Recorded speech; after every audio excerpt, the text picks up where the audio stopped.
Read Junk. Read Junk. Read Junk Podcast.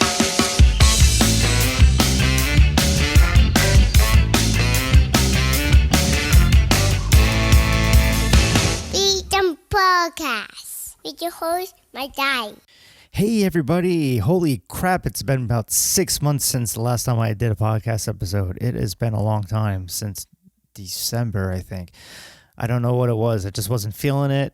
Everyone was doing a podcast these days, and I'm like, well, everyone else is doing one, why are they going to listen to me? Plus, just personal life was in the forefront. My family is growing, going to be having a new baby showing up any minute. Maybe in a couple days, maybe a couple weeks. I don't know, but baby's coming. I can't wait to meet him. Yes, I'm having another boy. Let's see, what else? I got vaccinated, and I think after getting vaccinated and the whole side effects of that, which beats having COVID, but after that, I think the stress levels went down a little bit. I'm currently working on a new website for ReadJunk.com slowly, which stress levels are going back up for that. I'm trying to code it and just dealing with site issues currently on the website as well because the site's slow. Just WordPress, database stuff, and just a big fucking headache. So if you're a WordPress developer or programmer, reach out. Let me know if you can help in any way, or just answer some questions that I have, because this stuff is just frustrating the hell out of me. Anyway, this episode is pretty much a two-parter combined into one episode because I recorded this over 2 weeks. It's with Steve Shafer, who worked at Moon Records for many, many years and who has been doing Duff Guide to Ska just as long. And he wrote his book last year called Duff Guide to Two-Tone, which you can get on Amazon right now. He was also a founding member of Rude Boy George, and he also put on some shows at characters in New York City called Electric Avenue, which I went and attended a lot of those as well. So we have a lot to discuss. We talk about the ska scene, we talk about Moon, obviously. We talk about the new ska scene, the new, in quotations. We talk about his old label. We talk about his little article about the Interrupters a little bit, and then we just shooting the shit for about 2 hours. It was a good, long conversation that I think you all should definitely check out. It's a lot of good stuff in here. If you haven't already, be sure to check out the site on social media. Subscribe to the podcast. It's on Spotify, Apple, Google, YouTube, all over. I switched podcast hosting to Anchor.fm. I used to have Podbean, but I was sick of paying for hosting pretty much. So we'll see how this works out. All right, here's the episode, my chat with Steve right here on the ReadJunk Podcast.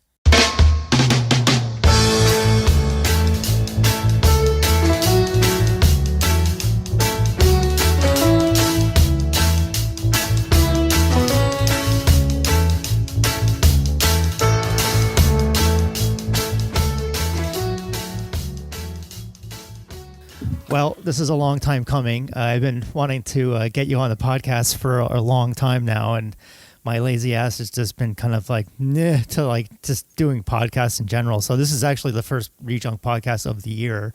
I'm joined by Duff Guide to Ska blogger Steve Shafer. You might know him from Moon Records. He's done Electric Avenue, lots of other things. How you doing? I'm doing all right, and I'm honored to be your debut interview for 2021. Yeah, 2021. Everything's opening up again. Yes, it's kind of weird seeing daily shows and tours announced, and I'm like, wow, it's getting back to normal, and I'm like, I'm still not know if I'm there yet. Oh, it's okay. Everyone's sort of, feeling their way back to normalcy. Yeah, we could talk about that. The one thing that everyone was talking about a couple of weeks ago. I'm sure you have an opinion on it, but last August I think is when your book came out, Duff Guide to Two-Tone. Yeah. So we can talk about that, I guess, right off the bat. So I still didn't get a copy because I designed the cover of it, but I never got a copy. Oh, you didn't get a copy? No. Oh, geez. Well, I'm embarrassed. It's okay. It's okay because I'm wondering, is it like print on demand? Is that how Amazon works? It's print on demand, but it looks, it's bound. It has a nice shiny cover. If I were to put a copy of it on, in a bookstore, you would not be able to tell the difference. You would think it was printed in a batch of 5,000 copies. The quality is that good. Nice. The binding is really good, and again, you would not be able to tell the difference. But So is it's that amazing. Yeah. but is that like a thing where it's like if someone orders it, then they print it out? Is it so? It's kind of like the way I do TeePublic. Yeah. Is that how it's okay? 'Cause Yeah, I was it's like, crazy. yeah, They print, somebody places an order on Amazon and then they print one copy. And I what's nice is I'm able to purchase them at cost. And I can order as many as I want. And actually I have, and what I've done is I've then sold them at wholesale price to several different ska related mail order services here in the US and then over in England and in Europe. But the great thing is it's their Amazon's cost to print a copy is $4. I don't know how they do it, but it's great. So I'll take it, and it's the nice thing is that I don't have to. If I wanted to try to print it myself, I would be sitting on boxes of books right now. So it's pretty convenient. I know I'm dealing with the devil, but yeah. I can. Yeah, it's like the double-edged sword of like, well, it's like they took out all the bookstores, and then it's how convenient that they have an Amazon bookstore in the Garden State, Plaza Mall, Yes. and things like that. Yes. But at the same time, like, well, if I ever want to do like a children's book, or I can go that route too. It seems like a lot of people are doing it, like ebooks or just that way too. Yeah, and it's I mean, to their credit, it's set up very simply, and it's not hard to do. I mean, the onus is on the author and and illustrator, if you have an illustrator, to create a good product. But for the actual publishing part, they really do make it very simple to set up and use. And I mean, literally, I once I got my book in its final form, and with your wonderful help, had the cover taken care of, it was uploaded and then available a few days later. I mean, it was crazy. So, I mean, let me ask you: did you originally think of going this way, or did you think about shopping this kind of idea to a publisher first, and then like that just kind of fell through? Yeah, that's a great question. Actually, what was kind of funny in 2019, I was interviewed extensively. I was interviewed for 3 ska books. Aaron Carnes's In Defense of Ska. I talked to him I don't know, multiple occasions for hours on end. And then I also talked to Marc Wasserman for his Skaboom I oral read your history. chapter. That's how far I got. Yeah, and it's really good. I mean, he did an amazing job. But I also talked to him on several different occasions, Yeah. and at length about things. And I think I'm in the Toasters, Scofflaws, and Let's Go Bowling chapters, which is pretty cool. I didn't get that far yet. I just like started reading it, but it's like it's so tough trying to sit down and read a book. Like I know it's. Absolutely. But no, it's like I got Aaron's book and Mark's book I got to read, and then yours as well when I finally get it. Yeah, and then there's another book coming out by this music journalist, Kenneth. whose name is Ken Partridge. I have some photos in that one. Yeah. Yeah, it's called Hell of a Hat, I think. Yeah, and it's about. Yeah, go ahead. Sorry. No, because I think maybe it was through you, but yeah, he reached out to me, so we got some photos. I got some of my photos that he used, and one of them's on the cover. I think the saxophone player of Royal Crown Review. So Awesome. Yeah. Awesome. Great. Yeah, so he too, he has a book coming out through one of the university presses. And that's coming out in the fall, I think. I think so, yeah, like September, I think. Yeah, and he's great. He's a wonderful writer. He actually he's done a lot of pieces that have been in all kinds of music publications and websites. And he's also an editor at Genius, that website Genius that has like all the band lyrics.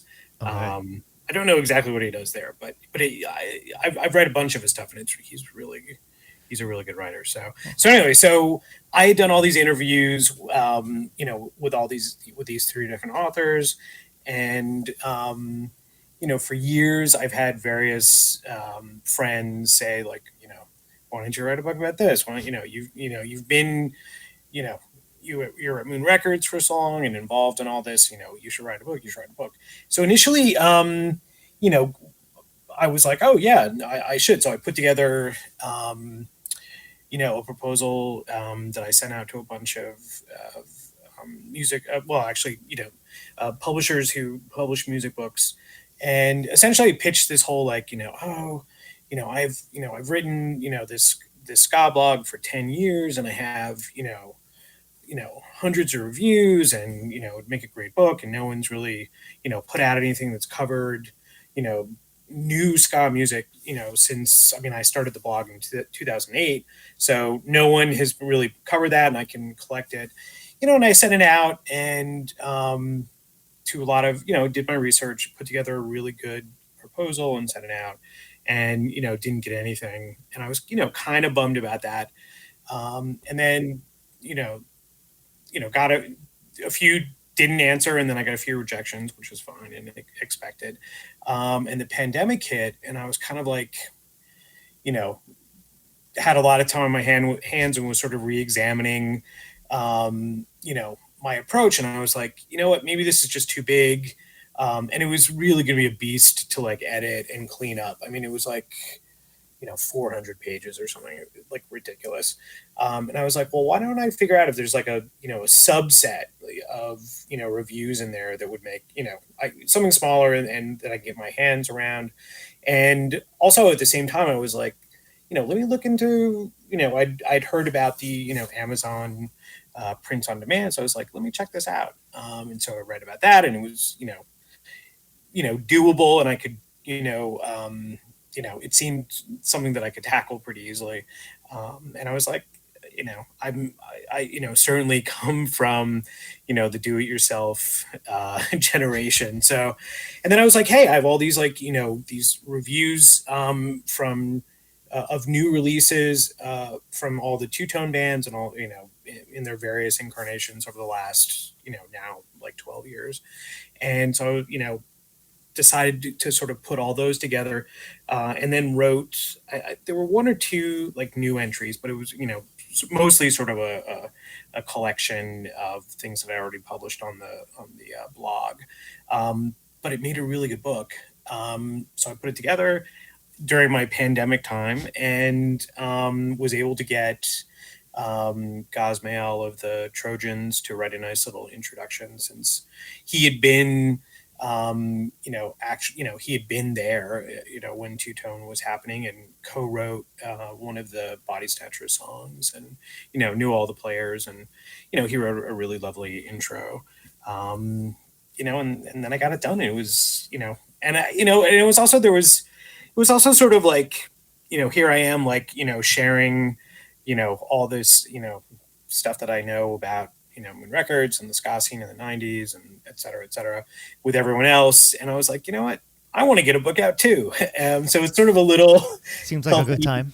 Yeah, it was a good time, but it was also sort of like, there was something also really nice about being able to get it out before everybody else too. Because I was like, oh, Firsties. Yeah, exactly. These other guys, and they're working with publishers, and that's a whole other beast. And I know, how much... I have an inkling of how much work that is, and I'm sure it's much more than I'm even aware of. So it's kind of nice to get. It was sort of like competition, a little jealousy that they were all doing this, but it was, it was nice to get it done too. Yeah, it's just to say, hey, I have a book. I'm an author now. Yeah, Kind of exactly. Nice little subtitle to your name a little bit. Looking back, do you think? Was there anything that you would have done differently? Like, would you have gone doing like rehashing reviews, or done more of like a couple chapters of like just straight up writing, or is it just reviews broken up and then kind of, or is there some type of, since I didn't read it, so I can't really. Yeah, no, yeah, that's And first of all, after this, you're going to give me your address, and I'm just going to I'm not guilt tripping you or embarrassed anything. that you don't have one. Anyway, yeah. So essentially, it's broken up into sort of two main sections, and there's a chapter on each band, and it's sort of. I mean, it depends on the artist and what they're releasing, and also sort of my level of interest. But it's some reviews of of new albums and singles that they had produced since 2008. And I also covered some of the more recent reissues of the classic two-tone stuff. But then there are a couple interviews in there that I'd done. There are interviews with like Pauline Black, and also with Roddy Radiation. I think there are a couple of sort of thought pieces, and then there's a whole other sort of towards the back of a book. There's this whole chapter that I basically called two-tone adjacent bands. So Yeah. So there were some weird intersections of I mean, I had done some reviews of some of the reissues of Laurel Aitken's material from right around the two-tone era, so that was a perfect thing to put in there because it touched on that. There was a great compilation that and VP put out of sort of like all the reggae that was coming out in England in sort of like the late 70s, that was sort of overall that was popular amongst the punks. I think it was called like "Oh Babylon Up Yours" or something like that. But that was the subtitle for it. But it's a really good compilation. So I wrote about that too, and sort of the intersection of like a lot of British reggae, the punk scene, the two-tone scene, the rock against racism scene. So that there's a whole long, review / sort of feature about that. So it's sort of a combination of things. One of the great things that I was able to include too was I had tried to do a couple years ago. I tried to do this series of interviews, with Neil Davies from the Selector, and I was able to get to him to talk to him about 2 times, but both times, like our Skype session, sort of. It would be going okay for a while, and then it would start to deteriorate. And I don't know, our connections would always, degrade into static, and he got very frustrated. I can imagine. Yeah.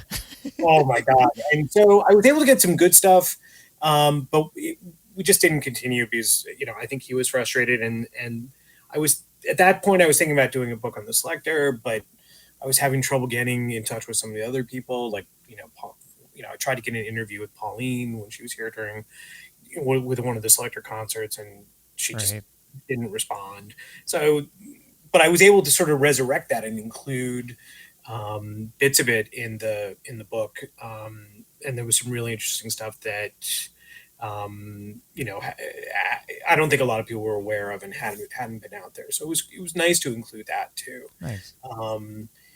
So it was good. So and now actually I'm working on another book.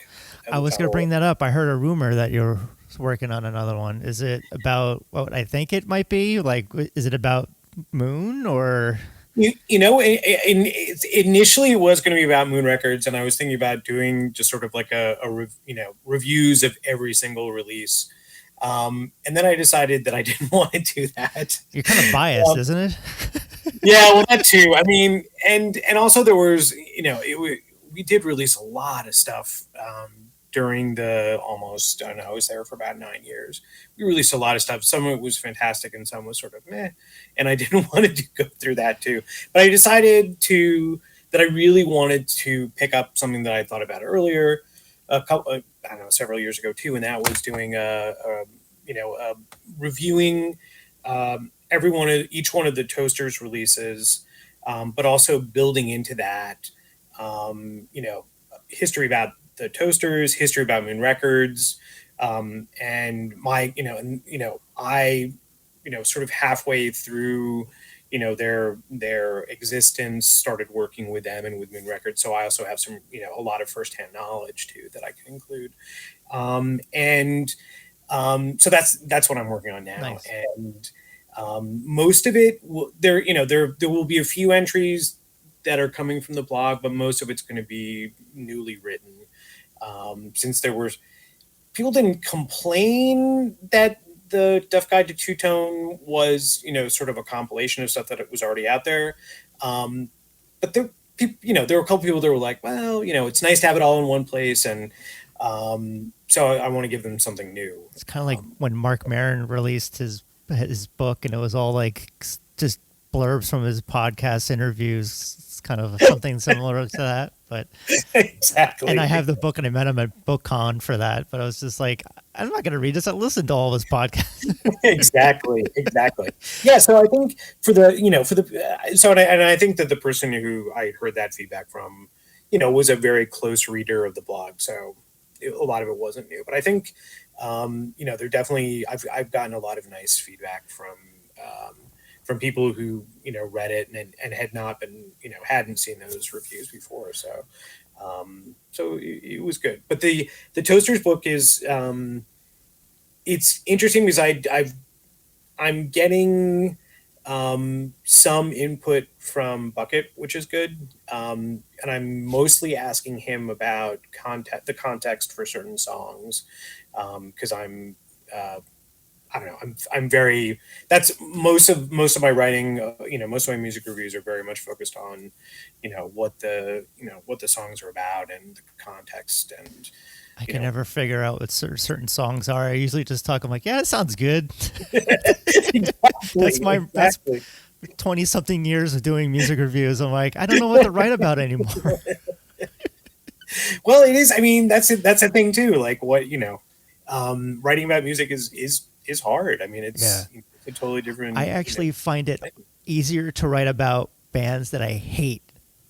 Yes. Like, right. It's just like you just rant on about it, but it's like, especially if it's a band you love, like, and the album isn't as good, you're like, like, exactly. And then you're trying to tippy toe around things. It's just very difficult, and just, I don't know. That's why I don't do it as much. I'm like, I'd rather just do podcast interviews, but lately it's just not anything. Yeah. Well, it's interesting because I in the beginning, I was doing some reviews that were pretty critical, and I got all this, like, it was kind of a drag. I got a lot of pushback. They're like, well, they're really, I know some pushback that you got, but I don't know if you wanted me to bring it up. Yeah, I got a lot of pushback. I got that pushback too. I mean, we can talk about it if you want to. Yeah. But it was interesting, and then I kind of decided, like, in general, I was like, you know what, sort of if I'm not writing about it, it either means that I don't have time to write about it, or maybe I don't think it's worth writing about, or I don't like it. Yeah. So, and I don't know. I mean, so it leaves me focused on, I'm writing about stuff that I think is really great. And I think that that's okay too. Yeah. Because it's, while it can be kind of, a dark thrill to read, someone tear something apart. It's also kind of, I know how much effort goes into, recording an album or, whatever. And it's hard. I mean, we take that approach now with ReadJunk, where it's like, it's mainly me and my friend Joe that are writing. But we kind of just focus on the music that we like. And we've done the whole troll baiting thing, Adam especially. Adam, yes. Yeah, but it's like, do we want to be a satire kind of site, or do we want to and just get traffic the wrong way, or do we want to just promote? And it's like, I've come to be friends with so many bands over the last decade, honestly, from like photography. It's just like the ska community I've grown so much with them that I don't want to hurt their feelings. So sometimes I'll focus on, I'll promote their music, but I don't want to write anything bad. Yeah. Yeah, no, I completely, I completely understand, but also, it is really true. It is such a small, it's a small scene. I mean, that's the other thing. It's like, you do get to know people, and it seems sort of particularly cruel to like, you know, tear something apart in someone I mean, it's Yeah. It's like we so spent yeah, I months think and that months on this and money, and one is like, I'm sorry, I'm sorry. It's like it's yeah, yeah, but it wasn't good. try better. Exactly, exactly. So it's better. I think it is better just not to, you know, not to write about it. I mean, so besides the book thing, so I mean, where did you begin as far as like your first show, and like what was your kind of as I seem to remember that you're pretty into new wave and 80s. So I mean, was that like I mean, it still seems like your go-to type of music that you like these days. I'm like, what was like your first concert, do you remember? First ska concert. Or just concert in general? Like Oh, that's funny. Well, so I write about this in the introduction to the book that in the early '80s in the New York City area, there was a radio station on Long Island with the call letters WLIR that played just an amazing mix of new wave slash modern rock, much of it coming from England. There's actually if you've ever watched that great Dare to Be Different that was documentary. a good documentary, yeah. Yeah, great documentary. They actually used to have someone waiting at the airport for the latest shipment of records to come in, and then they would, race off to the station and start playing the record. So, but it was a really, from about, I guess I started listening probably in around 81 or 82 till about 85 or 86. It was extraordinary, and you heard just some of the best new wave music around. And of course, in that mix was a fair amount of ska. Like the two tone stuff was all in there. The Untouchables were played. Fishbone was played. So there was I mean, I don't know if I remember it correctly, but maybe even the Toasters were played at one point too. But it was really incredible, and it turned me on to some of the most incredible bands. And but at that point, it was still sort of part of that, for me at least. It was still part of that mix of there were all these different genres of sort of like underground genres of music that were sort of like stuffed into the into the new wave category. Because if you look at it, you had like you had goth, and you had you had krautrock, you had, like, and you'd have early hip hop, and you had all kinds of stuff. You had rockabilly. I mean, it was weird. It was pretty much like everything that wasn't on mainstream or top 40 radio was sort of like, if it was slightly left of center, it was, put into that category. And there was a lot of really good music in there. Yeah. And I kind of became aware of the Toasters 12-inch record, the one that became, it was first released as the Toasters and then became known as Recriminations in a repressing. And I can't remember if I picked it up or my brother picked it up. It might have been my brother because he was always a little bit ahead of the curve than I was. But anyway, so I remember listening to it and being really sort of like, I don't know, dumbstruck's not the word, but sort of like put off a little bit at first, because I was like, this is ska music, but it's not like, it doesn't sound anything like two tone. But then the more I listened to it, the more I was like, wow, this is pretty great. And then had, picked up the New York Beat compilation that came out in like 86. And that had, like the Toasters and Second Step and Beat Brigade and the A Kings and the Boilers and all these sort of like, New York City ska bands. At the time, I didn't know it, but they were like mostly high school bands, and it was pretty amazing. And then so it was sort of on my radar, and I was still not fully, fully like a total ska freak. But then, like a year or two later, started to like I started to like pick up more stuff that was going on at Moon Records, and heard picked up New York Citizens on the Move record, and picked up, there was like an incredible compilation, the first U.S. compilation of ska bands, that was Ska Face, that was also on Moon Records. And then the Toasters had, in '87, the Toasters had released Kaboom, which was incredible, and really enjoyed it. And then they released Thrill Me Up a few years later, which is the peak of sort of that era that era of the Toasters. And also that era, sort of around that time, started to go to shows, and the Toasters were like unbelievable. Like the Skaboom / Thrill Me Up era Toasters was incredible live. I can only imagine. I mean, like seeing that the first time I saw the Toasters, it was, I think Cooley just left, so I just missed them by like a couple of months, and then it was Jack Ruby. But I was like, "Where's Cooley?"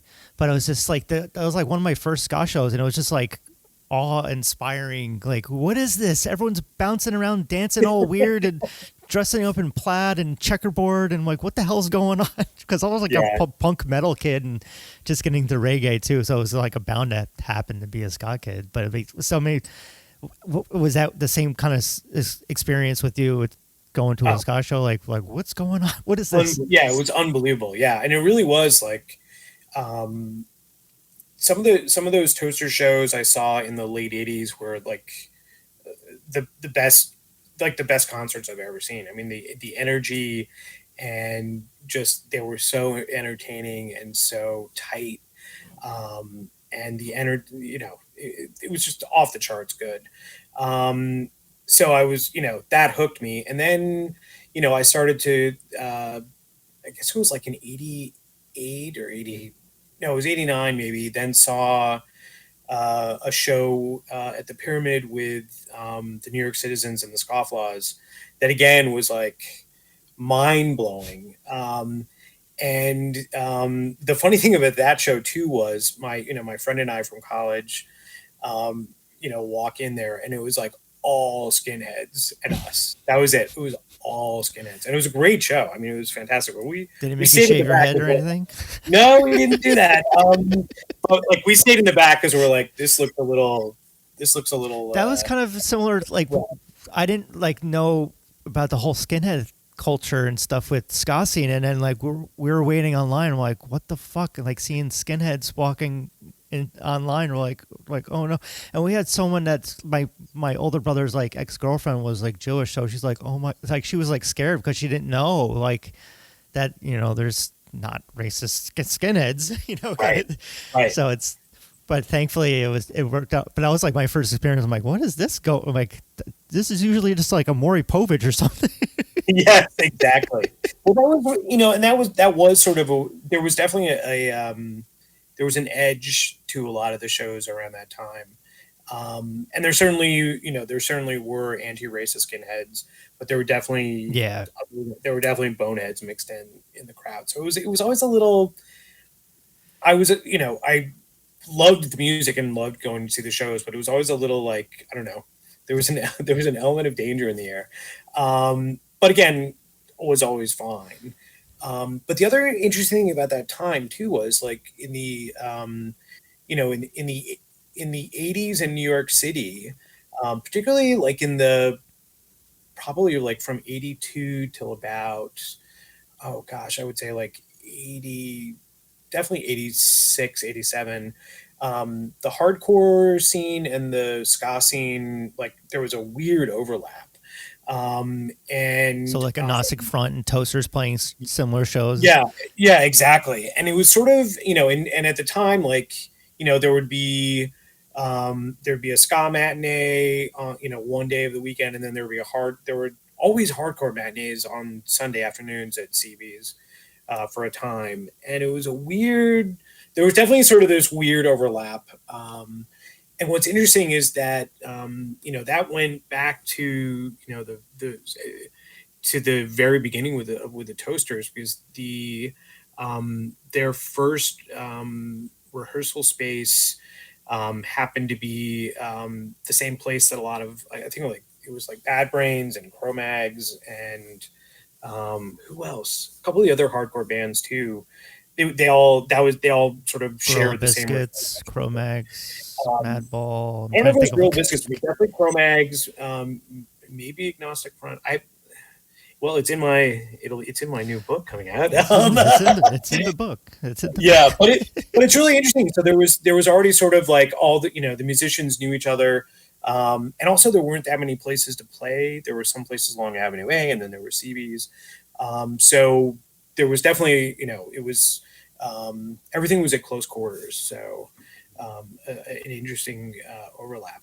Um, but it was really it was exciting. The late '80s ska scene in New York was really exciting and fantastic, and it sort of culminated with the that New York City Ska Live show where the I think I've there was seen that great. footage of it. Is it like was that No, no, was no. that There's something no. different? There was supposed to be footage of it. Oh, okay. I'm thinking Yeah, of we're something supposed to, different.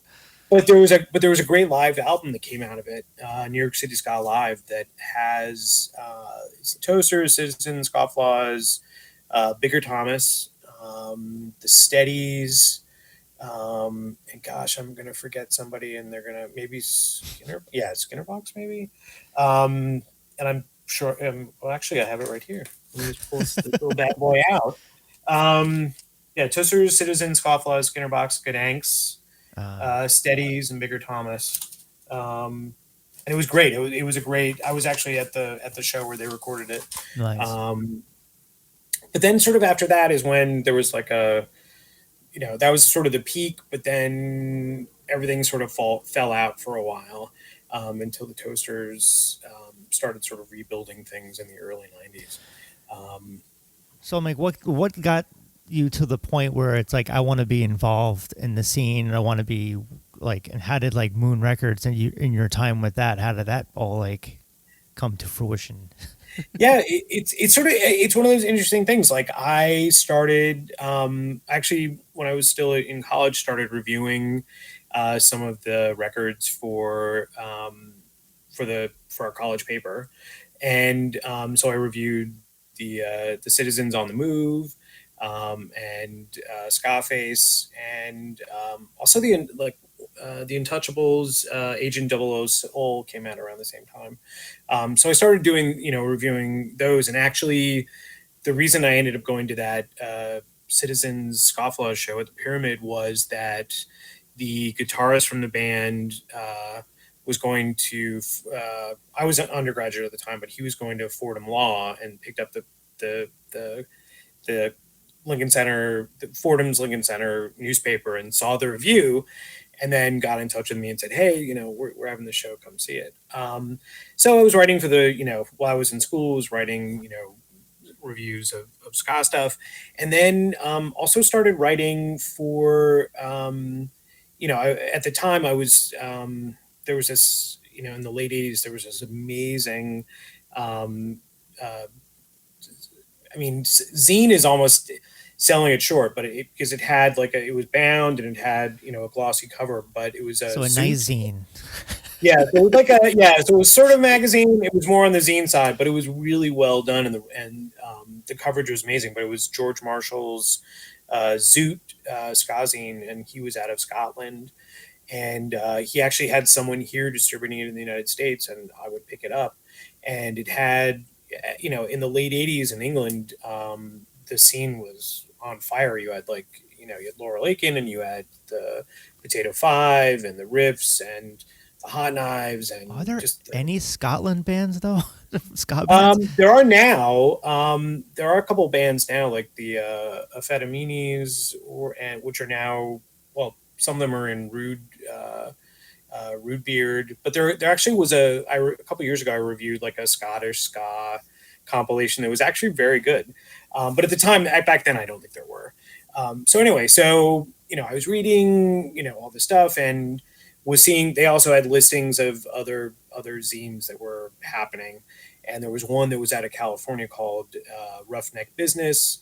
So I sent away for a copy, and when I got my copy in the mail, the the guy who put it together had written like, hey, if you want to write like any show reviews from what's going on, because he was in like Bakersfield, and he was like, oh, if you want to write anything about what's going on in New York, just send it to me. So I did. So I started writing show reviews, and I caught like this great show that the Scofflaws did, and in it had written that they were the best band in New York City, and at the time they were, because the Toasters were going through kind of a rough this like the Unity 2 had left, and they were sort of like in this weird. There was a weird transition period for the band around the time of This Gun for Hire. So I wrote this review, sent it off, got published, and when Bucket was out touring in California, picked up a copy, read it, and I think was definitely sort of not thrilled to see that I was not saying the Toasters were not the best, but he wrote me a letter, and at the time also I'd been doing mail order with Moon Records, so I guess he put two and two together, and then at the time I think I'd ordered like this. This was right around the time when Let's Go Bowling's Music to Bowl By was released, and then Scofflaw's first amazing first record was released. And so he wrote me a letter saying, "Hey, I need someone to help me with promotions. I can't really pay you much, but I can, you'll get all the T-shirts, and I'll put you on band, on the guest list for shows." And I was like, yeah, sure. So I met him just before, he was about to go on tour with a band, and met him in his van off Madison Square Park. And then he basically handed me a box of cassettes to send out as promos. And then he had a very sort of minimal one-page promo list.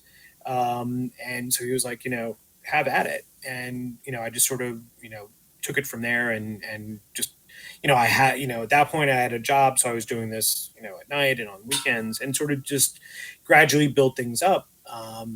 To the point where, several years later I was doing it full time, and even getting health insurance, and it was a legitimate thing. Yeah. So, but it was really sort of that, what was crazy, it was just sort of like, I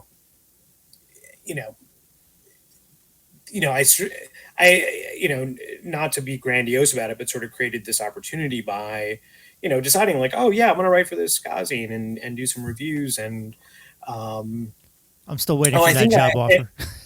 Yeah, exactly. And I think around that same time too, at the same time I'd also written Bucket and said like, I see, they're at the time they were doing these great London International Ska Festivals. And I was like, why don't we do one here? Can you put one on here and have I was like, I can't fly over to England to see these amazing bands. Why don't, can you put something on here? So, so it was sort of that, like, eager fan, and definitely involved, and wanting to, see good things happen. But it was really sort of that, sort of like, hey, let's put on a show. So, I mean, were you eventually in charge of like putting on all the ska showcases at Wetlands and all that kind of stuff? Well,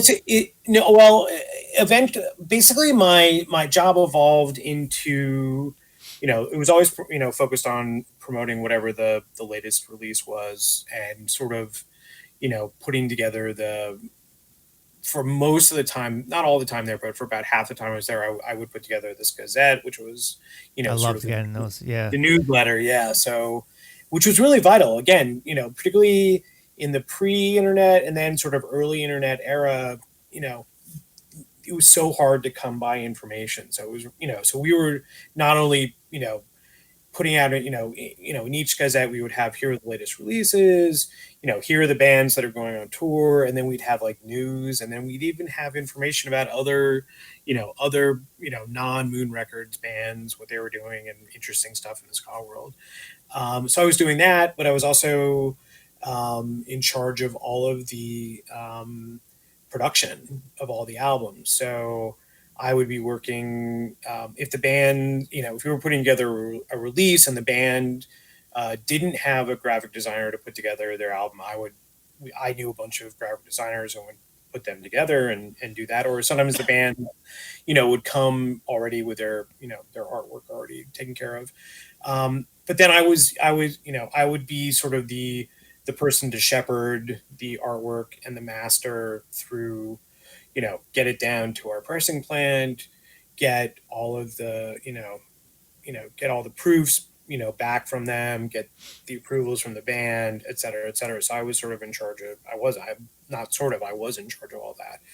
And I would put together the one sheets for each of the releases, which was like all the selling points and things we were going to do to promote each album. And those would be sent out to record stores and, chains and distributors, et cetera, to help sell each release.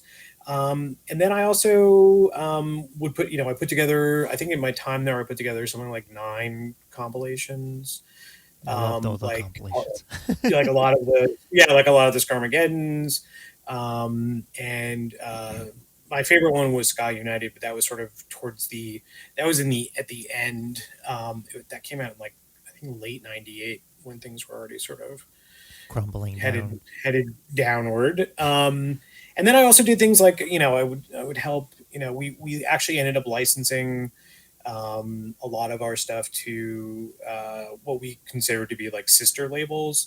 We had, for a time, we were working with a label in Japan, so we had Moonscott Tokyo, and then we were releasing things down in Brazil, and then we often would release things through like Pork Pie or Stomp, right? Didn't you Pardon guys me? didn't you guys work with Stomp a little bit? We might have done something. Yeah, we might have. Yeah. So dealing with the licensing with that, I would take care of a lot of that stuff. So, but I didn't end up doing a lot of the like I didn't do anything with the store, and I didn't do anything with mail order. And actually, a lot of the showcases Noah would take care of. So Oh, he was okay. I actually ended up. There was one that I ended up. That was part of like the new music seminar. Is that right? Yeah, new music seminar that I put together. That we put together a showcase for that, and Noah was out of town, so I had to MC it.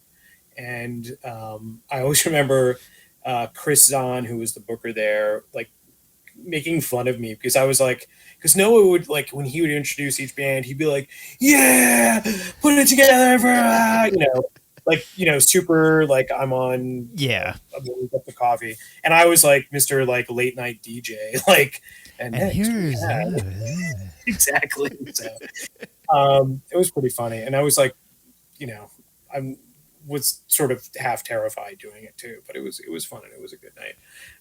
But the great thing about Moon was, a lot of what I did and over the years was,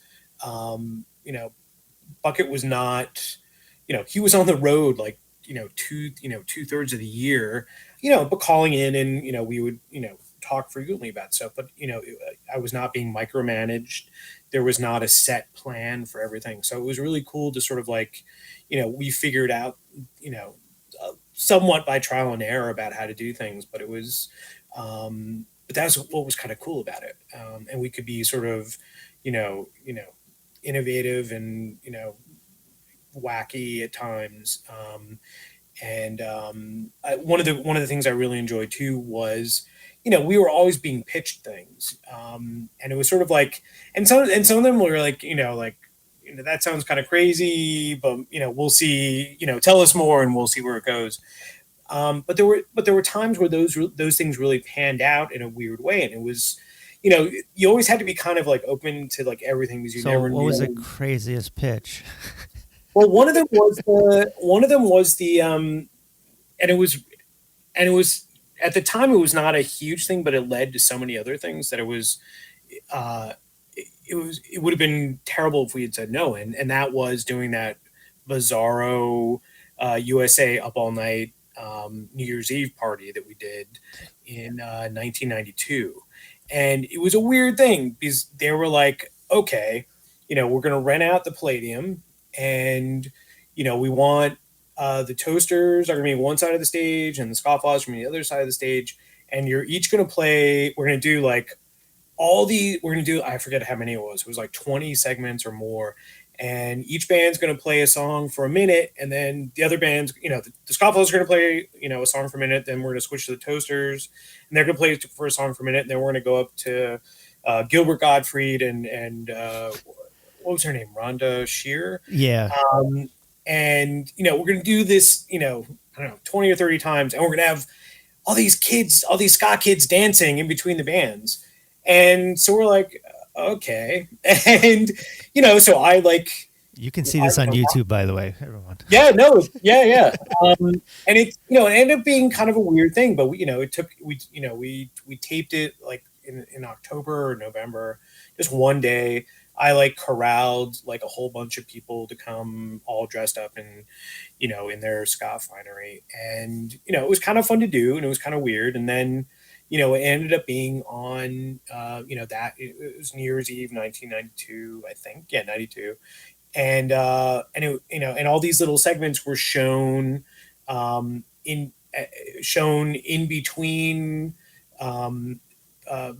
That night they were showing like the 3 Porky's movies, and so we were the little bumpers in between the movie and the commercial breaks. What a combo! And it was kind of like, it was kind of weird, and it was on basic cable, and we're like, okay.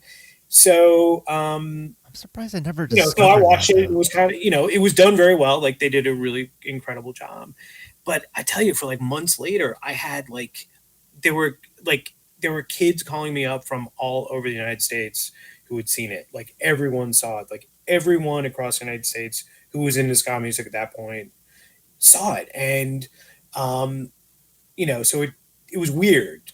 Like, the reach of it was really weird. And we could tell that, like, I don't know, it gave us a sense that like something was starting to happen, and that maybe things were building up, more than we had expected. And then just a few months after that is when we had the Scalapalooza show at the new Ritz, which was the old Studio 54. And, sort of that show had come together kind of out of, that, we'd had this weird, USA Up All Night New Year's Eve party. And so Larry Gold, who was the promoter at SOBs, and then another 2 people in New Frontier, and I forget their names, and I'm sorry, in another, production company, put together this big show. And it was like Bad Manners and the Scofflaws and the Toasters and the Skunks and who else? Were the Skatalites there? I can't remember. Anyway, so but I think it was right before my time. Yeah, but I think it was Skatalites. And so I remember, coming, entering the stage entrance, the backstage entrance, and immediately seeing Buster Blood Vessel, and so I talked to him for a while. And then I went out and peeked out to see what was going on, and the place was packed. It was like 2,500, sold out, 2,500 people. And it was incredible. I mean, it was a huge success. And then that led Larry Gold and Bucket to put together the Skavoovie tour with it was like Special Beat, the Selector, the Toasters, and Scofflaws again, I think. Am I right? I can't remember. I'd have to look it up. Anyway, it was this amazing ska package tour that they then sent out and did incredibly well. I looked it up. It did so well that it was like ranking in the touring industry publication Polestar. It was ranking it was like their spotlight tour, because it was pulling in really good numbers. And in doing that, they were, as they were going across America, they were also having local opening bands. So Bucket is like, meeting and finding all these, this new crop of ska bands around the country, and realizing like, holy crap, like it's there's, the underground is really starting to bubble up. But it was it was really extraordinary. And then it led, there was just an explosion of things going on by the middle of the 90s. But it really did start by saying yes to that crazy USA Up All Night show. I mean, it's nuts, but you really can trace this, this line through all of them. And then the finale is Carson Daly dressed up as. You know what's hilarious? I miss it at the time, so I didn't. Like for whatever reason, I heard about it after the fact, and didn't know anyone who had taped it, and I only saw it actually. I think it was like last year, and I was horrified by how bad it was. Like I didn't realize how bad it was. It was so bad. Yeah, I remember watching it live. I was like, And oh. embarrassing. I mean, it was like, no, it was like, no, no, no, no, no. But having said that, they showed the Toasters video I made, so I was like, well, I got mine. Yeah, I mean, I used to stay up or tape like 120 minutes to see like the Toasters debut and all the other ska videos and stuff. It was just a crazy time when I just like got into ska and then seeing all the, and then I guess did Moon Ska release like a VHS tape with all the this music videos? Yeah, we had it was called the Real Ska Reel. Yeah, right. And it was good. It was great. It was a great collection, and some of them, what was terrific about it was like that some of them, we had paid and produced, but then there were several other bands that made them on their own, and so we were able to include them.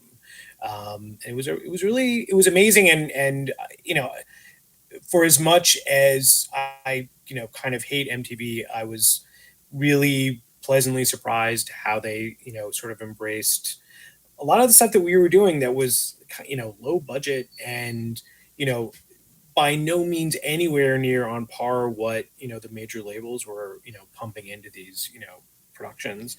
But it was really kind of amazing. Pardon me? Like not yet anyway with ska videos. Well, yeah, exactly. But I mean the video I made for Two Tone Army, like that video cost me to make it was $2,500, and we got so much mileage out of that. Now, having said that, the Toasters hated it when I showed it to them, because they it was too like low budget and.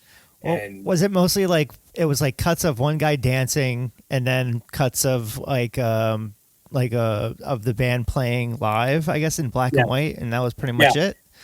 Yeah, because they had what was kind of ironic was that I wrote up a proposal for Bucket, and and it was so cheap, and he was just like, okay, just give it a try. But there was like very little cooperation. they were like okay, shoot, do whatever you have to do, but we're not going to like do something like specific for you. So I shot like all the live footage at a show at FIT, and the scenes of the guy dancing in front, right next to the record player. It's in the living room of my current apartment, my still current apartment. And it was, and then I shot a little bit of footage. They were doing like a photo shoot right by the old Moon store on East 2nd Street. So I like shot a little of that just since they were there. And then I put it together and, sort of created a little, a thing that ended up getting a lot of mileage. And like you said, it premiered on 120 Minutes and then was on, the sister label to MTV, the alternative label M2, or I'm sorry, not label, channel. Yeah, station M2, yeah. And then the Toasters actually then they ended up using several of the Toasters songs for as theme music for some of the game shows. So they used it for like Singled Out. Right. And there was another game show too. And then the Toasters also then got they wrote some songs for Nickelodeon's Kablam. And so, a lot of things, again, it was sort of that like Bucket saying yes to, my like super, like I shot everything on Super 8. It was like low budget. And, him saying, him sort of entertaining, my Flight of Fancy. And, it led to a lot of stuff and they got a lot of mileage out of it. So, having said that, then there were lots of things that didn't go anywhere. So, but, when things hit, they hit well. So that was sort of that weird, you had to sort of, play the odds, and sometimes you win and sometimes you lose. Yeah, I mean, there's a lot of music videos for Moon, like Rigetti Yes. 69 and Skavuvi, which like Yeah. some of those albums aren't on Spotify, but I know Spotify's the devil too. But Yeah, yeah, exactly. but yeah, I just remember all those music videos. It was great. So I mean, after Moon, you did your own digital label, right? So I mean, you did Yeah. Seven Wonders. And, Yeah, I did. Yeah. Yeah, I did. It was interesting. I did. So as Moon was clearly, you know, and by 98, 99, we knew things were not going well, and there was a huge contraction in everything, and the writing was on the wall, and I think one of the sort of like shocking things for us was seeing, or not seeing, but realizing that we had done a very good job of promoting our records and getting the word out about our label and our releases, and our distributors had done a fantastic job about getting our music out there. I mean, you could, by the sort of like by 96, 97, you could go into like almost any chain and almost any independent record store in the US, and you could find some of our releases, which was incredible. But as good as our promotions were, and as great as our distribution was, the sales were never there. They never really materialized. I mean, they were good. They were definitely healthy for an independent label, but they were not. They were not matching anywhere near what these orders we were getting for our product.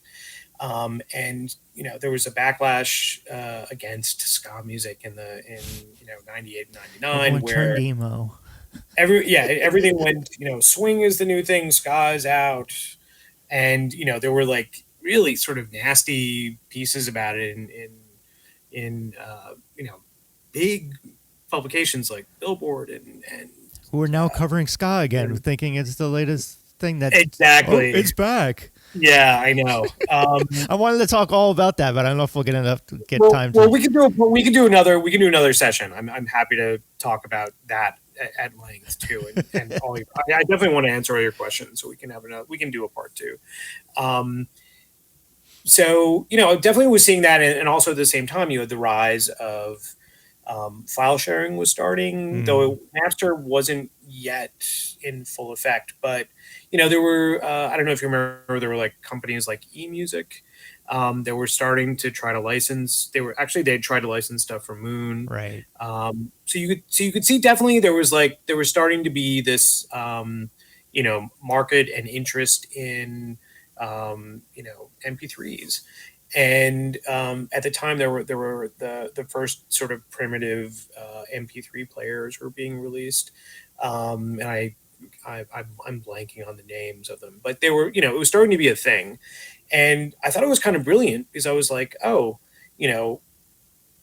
people can sample the music and then buy it, and labels don't have to worry about and particularly learning everything that was starting that was all as the sky was caving in at Moon Records, all the problems. I was like, oh, so if we go digital, we don't have to worry about production and distribution and returns and all this terrible stuff, and our reach can be worldwide. So so after I left Moon, I was like, why don't I give this a try? And one of the people who I been was one of our interns at Moon Records for a few years before that was incredibly smart, and I'd been talking to her for a while about stuff, and running things by her, and she was like, yeah, I could do that. And that's right, she'd been helping us at Moon with our very primitive website. I was helping with that very primitive website. Adam brought me in towards the end. Yeah, right, exactly. I mean, it was primitive, but she knew a lot of stuff, and so I was able to she was able. I said I want to do this, and can you figure out the technical side of doing all this? And she did. And, she put together, and at the time it was really hard because you had to, um, to host a website, you actually had to go to a service provider and deal with them. And, it was it was much more difficult than anything is now. You can't just go to Wix and put something together. So we had to get a host, and we had to figure out how we were going to handle the commerce side of things and make that work, and how people were going to download the files once they bought them. And she figured this all out. And so while she was doing that, I was, making this pitch to all of these, people I knew in the ska world, and, pitching, and, trying to, well, again, one of the other things I learned too was like, what, for this to work, and since it's such a new, a new format and not very tested and well understood and widespread, so I made some, I made sure that the deal I was doing with the bands was easy to say yes to. So it was non-exclusive. They could, they could use, take the same song and print up CDs or records or whatever. And then also the deal I did with them was for each sale, each time they sold either a single song or an album, it was split 50-50. Like that was it. Like my expenses came out of my end. So I forget we were. I mean, it sounds like a good idea. Why didn't it succeed? Well, it was too early. I mean, and to be honest, I did end up selling. I think I had it running for about almost 2 years, but it was expensive to run, and the sales, it was just too early. Like there weren't enough people that were adopting to it, and also the ska market had like crumbled. So it was a weird time to do it, but it worked, and we did. I did sell singles, and I sold albums, and actually wrote royalty checks to the bands that were selling, and I think I ended up signing about 20 acts, both here in the U.S. and then there were some in Europe, and I think somebody in South America. So it worked. The only problem was that I wasn't, I couldn't, it wasn't big enough. It wasn't shiny enough to get, any other kind of funding, and so I ended up having to fold it. But it was an experiment that worked, and I actually, was doing this. I think it was I was doing it a couple years before the iTunes store opened. So You were a pioneer, but yeah.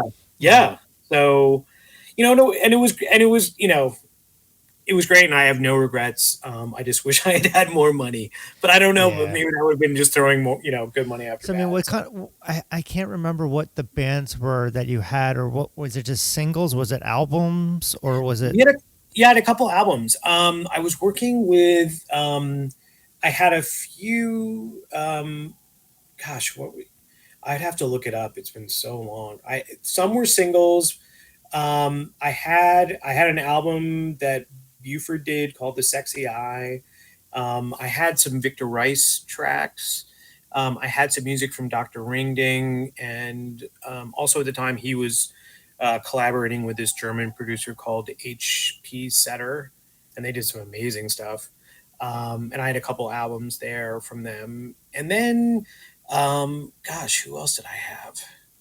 I tried to get Laurel Aiken. I was calling him like every month or so, but he wanted something, he was only interested in putting out physical product, which I totally got. And it was just nice to have an excuse to talk to him. And I think I had some stuff from like Orange Street, and I think King Django, and who was it? Rick Faulkner. We did some stuff that was more on the I think it was like Latin jazz. Is any of this stuff available? Like, can people find it anywhere now, or is it everything? Or is it? No, it's all. It's all long gone. I did. If you search for it on it, you can see some of the pages. There's like a, I don't know if it's still there. Archive.org. It's on the Wayback Machine. Yeah, the Wayback. Yeah. There are a couple of pages still up. You could see from there that give you a taste of it. A lot of the music, I don't, we took everything down, and we were just licensing anyway. So, But I'm like wondering if you should like resurface this and put it on Bandcamp. Yeah, maybe I will look into that. That's actually a really good idea. Do donations or something, or yeah. Start I would bringing love it to back. do that actually. Because it's like, yeah, I mean, you have a certain set of style of ska that you like that I think that is something that you should probably look into again, since ska is big again, apparently. That you can showcase bands that you think people need to hear. Even like Jump Up did, like they just did a free sampler on Bandcamp. So I mean, I think you should get back at it. 1 week later. I wanted to get back into the Moon stuff. Yeah. So I mean, so you did a lot of the promotional. So you didn't really handle any of like picking out the bands for the, like showcases or anything like that, or for CMJ or.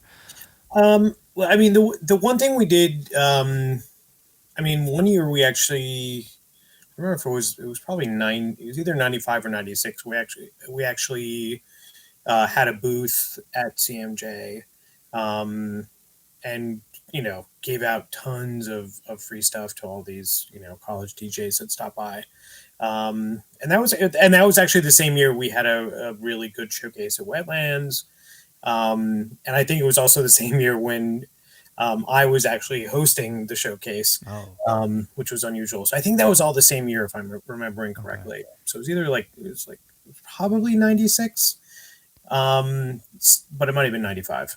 But it was terrific. It was really good. So I mean, like, what was, if you had to go back to like the Wetlands, was definitely like the prime spot for me for ska shows and all those Moon showcases and shows. I'm like, was there any particular show that stood out that was like wow, we pulled this off kind of thing, and this was a great of like Moon bands? I know like the Laurel Aiken one, I came back from like, I was at Long Beach Island. I'm like, we're gonna go see the Porkers and Laurel Aiken. That one was a highlight for me. Yeah, I would probably have to agree. I mean, Laurel Aiken was just incredible, and he was such a nice person to work with and so talented, and just it was amazing to know him off stage and then see him go up on stage and just turn it on, and what an entertainer, and just so good and so talented. But then off stage, just really, I remember, I think it must have been just before he did the in-store at Moon Records. I was walking around the neighborhood with him, and I guess we were getting something to eat or something. And it was just sort of like, I was like hanging out with my grandfather. I mean, it was like, he was so this like, I mean, that's how it felt watching him. It was like, look at his grandfather just rocking out and dancing and stuff. Yeah. I mean, he was just so, funny and kind and gentle, and just a real pleasure. And, and that was always sort of the one of the hard truths, when you're dealing with a lot of different bands and artists. They may be amazing and create your favorite music, or they can be fucking assholes. And sometimes you meet them and it's terrible. And it's actually I think it's hard. It was much harder when I was at Moon, because I was just like, I was younger, and I was just not as jaded as I am now, or I don't even think that's the right word. I think now I'm just sort of more accepting that it's just, sometimes that's how it is. But back then it really kind of, it hurt to encounter people that you really looked up to and admired, and you loved their art, and they were just not nice. And it was just disappointing. So there actually have been times when I've had chances, to really interact with, musicians in the ska world and not in the ska world. And I haven't done it because I'm worried about that. Like, it's, you don't want to meet your idols, because their feet are made of clay. So I've had my run in with doing before the concert and then this as well, of like trying to record a session before the show, and one band that was in the ska punk genre, I won't name who it is, but I think he was on an off night, and he's like, look, we just got here, I need to find fucking food. So he was like just like hangry. But I'm like, I won't name who it is, but it kind of turns you off from listening to music for a while. But I'm like, he's just in a bad mood. I get it. He's having a bad night. But there's some people that's not the case. It's just who they are. Yeah. So, but we're all people. So some good, some bad. I mean, so for Moon, were you there the entire time, or did you leave beforehand? I was there through April '99 is when I left, and even in '98, we could tell things. We could tell there was a downturn coming, and and actually had meetings about it. Coming up with ideas about what how we should address this and hopefully survive it.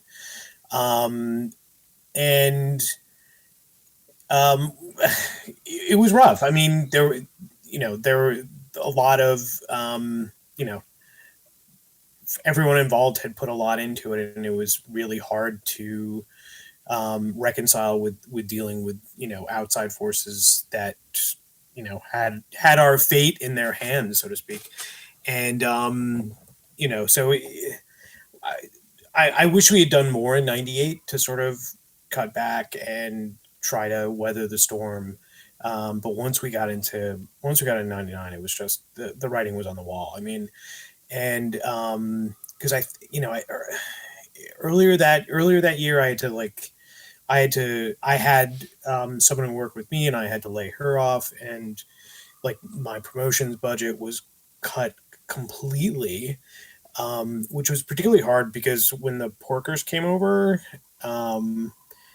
and we had just released Hot Dog Daiquiri, and they were going. That's what it was. They were going on Warped Tour, and I'm talking to Pete, and he's like, "Okay, what are you gonna, what are you gonna, how are you gonna help us? What are you gonna do?" And I was sort of like, "Well, you see, things are not going so well." So it was really, it was heartbreaking, just to see what was going on. But towards the end, I mean, the last couple of months, I was, not. One of the really sort of awful thing was in the East 10th Street store. We had it went back very far. So we had the front half of it was the storefront and all our display cases and et cetera, et cetera. And then in the back, that's where we had the offices. So we had a storage room back there with lots of extra product. I worked out of there and had all my promo stuff back there. And by that point, just before I left, basically that whole back room, which was the same size as the front part of the store, which was pretty big, was filled with returns, boxes and boxes of returned CDs. Mm-hmm. I mean, it was brutal. So, and at the end, I was just like, why?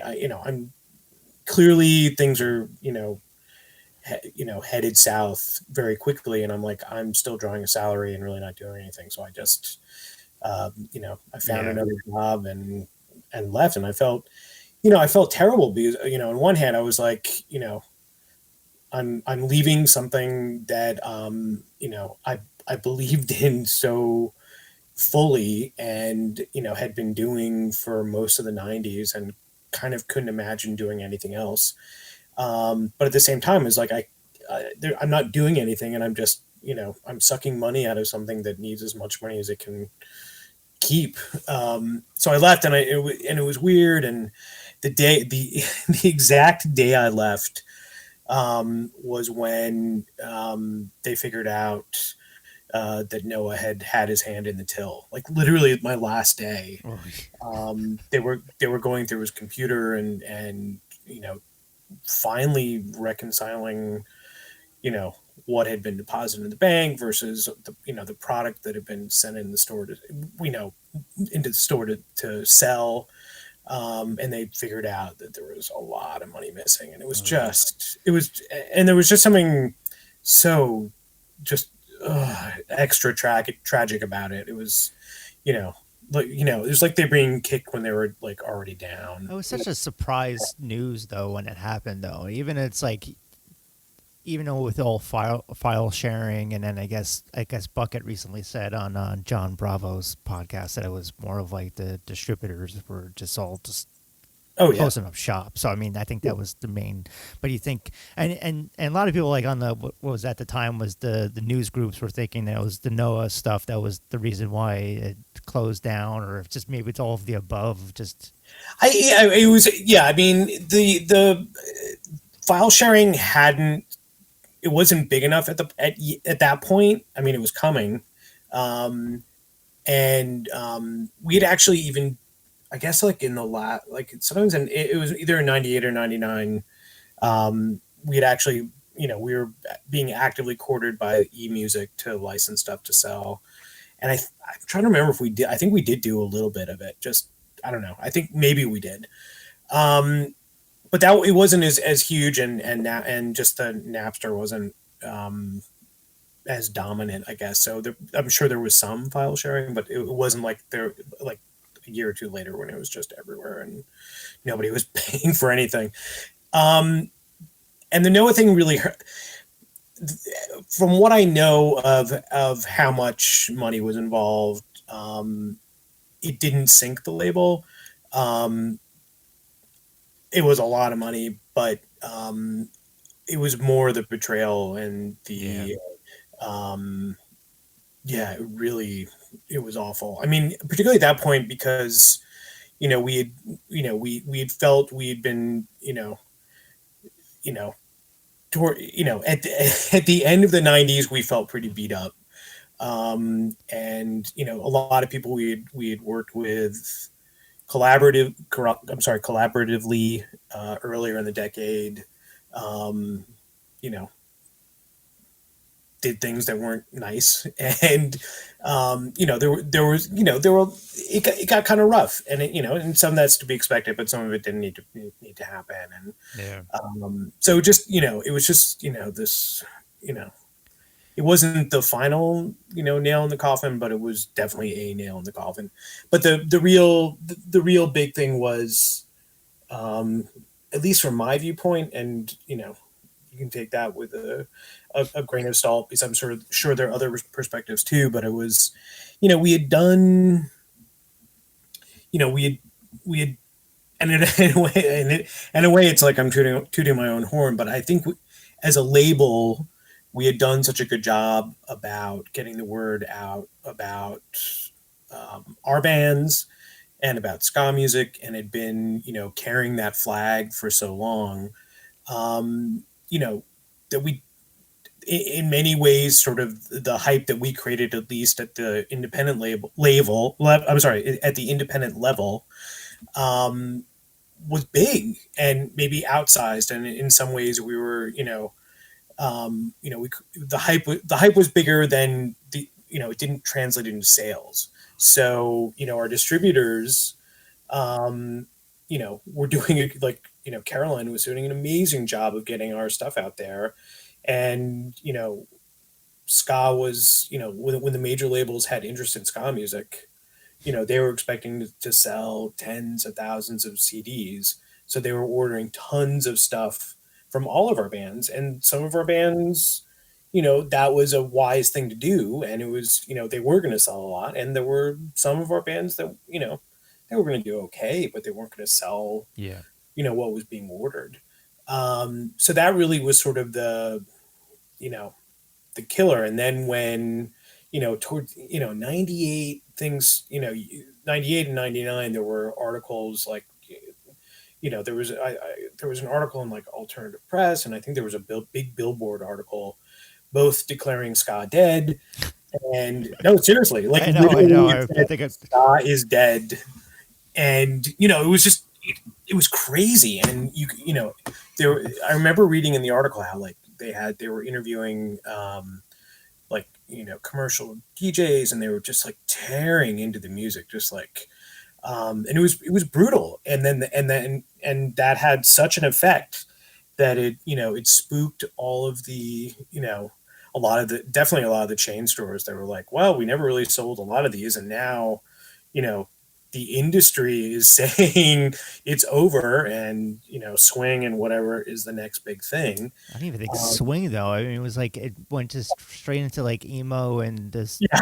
whiny, like the screamo stuff, and yeah, the early 2000s and stuff was a bit rough. It was just in music. I was like, I've been making playlists for ska and then punk and even punk too, and it's just around that time of like the 2000s. It was brutal. It just wasn't like the stuff I liked at all. No. But literally, some of the articles did say they were like, swing is the next big thing. Like they were people quoted liberally saying swing was the next big thing. So like just the return, like literally every day. It was for a point. Yeah, no, and it was. Yeah. It was big for, you know, 6 months. And then it went back to being, you know, where it was in the underground, and that's fine. I mean, there's, you know, I don't want to knock it. But there was a period in 99 and late 98 and then 99 where literally, where when the UPS truck used to show up, we'd be, you know, really so happy, like we're sending out all these mail orders, and I'm sending out all these promotional things, and, you know, we're shipping things to stores. That stopped, and it was just the guy returning box after box after box of CDs. I mean, 100 count box, 200 count boxes. I mean, it was just like, it was awful. I mean, we dreaded it. Yeah, it was awful. It's kind of in the same way of with my site getting on the other end. I was happy getting all these packages every single day. I'd be like pissed if the UPS guy didn't come to our house. and then just like around 2004, 2008, or like in between that, just stopped and everything's all digital, which is fine, because it's like at some point I just had so many CDs, so much like stuff that I just couldn't review anymore. And you know, I'll say it. Like I sold it on eBay, because what I want to do, like with thousands of promos, you know, Right. so it's like, exactly. and at some point it's like now I will accept digital, but at that time I was like loving all the CDs and I'll still get Blu-rays and stuff to review, but it's part of the perks of the site. I love getting all the stuff from Moon. And absolutely. It was, and it didn't, I mean that was the thing. I mean, obviously now I'm reviewing stuff too for the Duff Guide to Ska, and, you know, it's mostly digital, or I buy it if I want the physical copy. And there's some bands that send me, you know, a CD or an LP or a single, and I really appreciate it. And it would be nice to get more of that. I'll get records, and I'm like, I don't have a vinyl. I don't have vinyl. I don't like vinyl. I don't even have a CD player on my computer now. So it's like, yeah, sometimes that happens. And then like the rare like cassette, I'm like, well, I have a cassette UPS converter, but I know that's starting to be big with Jump Up doing that. And absolutely. Scott Punk Daily doing was it Pay Attention Records? Yeah. I mean, it's funny because, you know, particularly, you know, when we were sending out all this product, you know, it was, I don't know. I felt that it, you know, whether it was a zine or it was a, you know, college radio DJ or, you know, somebody at a local newspaper, you know, if they were going to take the time to do something with it, they're going to review it, they're going to play it. You know, it was worth sending out. It was worth the time and effort and spreading the word of ska. Money. Yeah, and we really did it. I mean, and I mean, to Bucket's credit, you know, he was really up until the end when it wasn't, you know, financially viable anymore. He was like, you know, keep growing the list, keep sending stuff out, get it out there, get it reviewed. And, you know, we were getting, you know, we got very good results, you know, with this, you know, this promotional list that I just grew and built up over the throughout the 90s, and it paid off.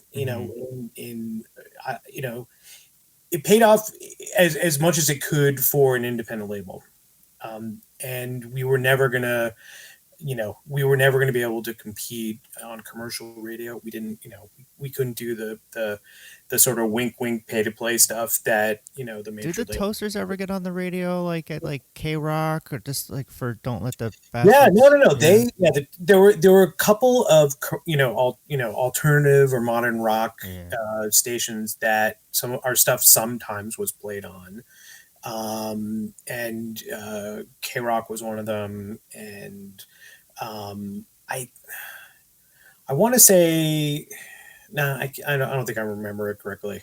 I don't know. But definitely K Rock. Like our stuff did really well on Radio Free Hawaii, which was actually a alternative commercial station, and that's actually how Mephistopheles ended up going there for the first time, because we were sending stuff to them. They were interested and they were playing ska music, so they got a copy of God Bless Satan, and like their audience like freaked out, and they actually got invited to there was some, I don't know if it was a holiday concert or something, but it was all just because of that. It was, and that's When you think of Mephistopheles, you think of holidays. yeah, exactly. It's Santa, not Satan. But the funny thing was, a lot of stuff like that happened just because we were we pay I made sure that we were paying attention to things like who's playing ska music, who's interested in it, and if they are, let's get them on the list and let's get them send them stuff. And I would even do things like when when a college radio, when I added a college radio station or a DJ who had a ska show to station, I wouldn't just send the newest CD. I would send them, a bunch of stuff going back in the catalog a bit, so they had, a lot of stuff to play. That's why I like the Moon packages. Yeah, right. The Moon packages were really good. They had information. They had the ska Z in it, so they knew what was going on at the label and with our bands, and for a lot of the time, there was also information about the scene in general and what other bands are doing, and even other ska labels. So it was, we really were pushing the whole scene most of the time. We were definitely pushing our stuff, but it really was this, trying to big up the whole scene and hope that that was reciprocated. It wasn't always, but that was our attitude, and that's what we were trying to do. Now switching gears a little bit. So I mean, after that, and then Seven Wonders, you did your Duff Guide to Ska blog for a while, and then eventually you started with Marc Electric Avenue, right? And Characters. So you did a bunch of shows for that, right? And then you joined Rude Boy George. So I mean, which was first? Did you do Rude Boy George? I mean, because wasn't it one of the first shows at Electric Avenue? It was kind of around the same time. I mean, I think Electric Avenue, we started doing shows. I think I don't know. I think I definitely did a few. We both did a few shows there before Rude Boy George debuted. But that's actually the first. Is it? Yeah, it's the first place we played. We did our first show there, and it was funny because I was DJing and also making sure, that everything was like running behind the scenes, and definitely absolutely nervous about it. And so I stopped my DJ set, run over to the mic and turn it on. And then we just, went into our set, and it was great. And it was a lot of fun, and it was fantastic. Was that your first band ever? Like, yeah. So it was like a midlife crisis kind of thing. Well, it was yes, absolutely, yes. I will own up to it. But it was also, it was sort of, I'd always had this for a couple of years. This idea was just kicking around in my head, like, wouldn't it be fun to, I love, new wave and post punk and ska, and it would be nice to, just, do that and have a lot of fun with that. And I was just so fortunate to be able to work with such amazing people in that band. I mean, everybody was like incredible. So yeah, it was just fun. And my vision for it was more just like, hey, it was sort of the Losers Lounge. Do you know that band? They'll do like a show where they do like all Ramones, and then okay, and I know like another some show where it's like all that, yeah. So I was sort of thinking it as of that, and but other people wanted to do bigger and tour and do all that stuff, which I did for a while, but as a grown up wasn't able to do. Yeah, I can imagine like some of the bands with people like with kids and just full-time jobs. I'm like, I don't know how you could do it. It's like you have to be really, really committed to doing it. Yeah, no, it's so hard, and it just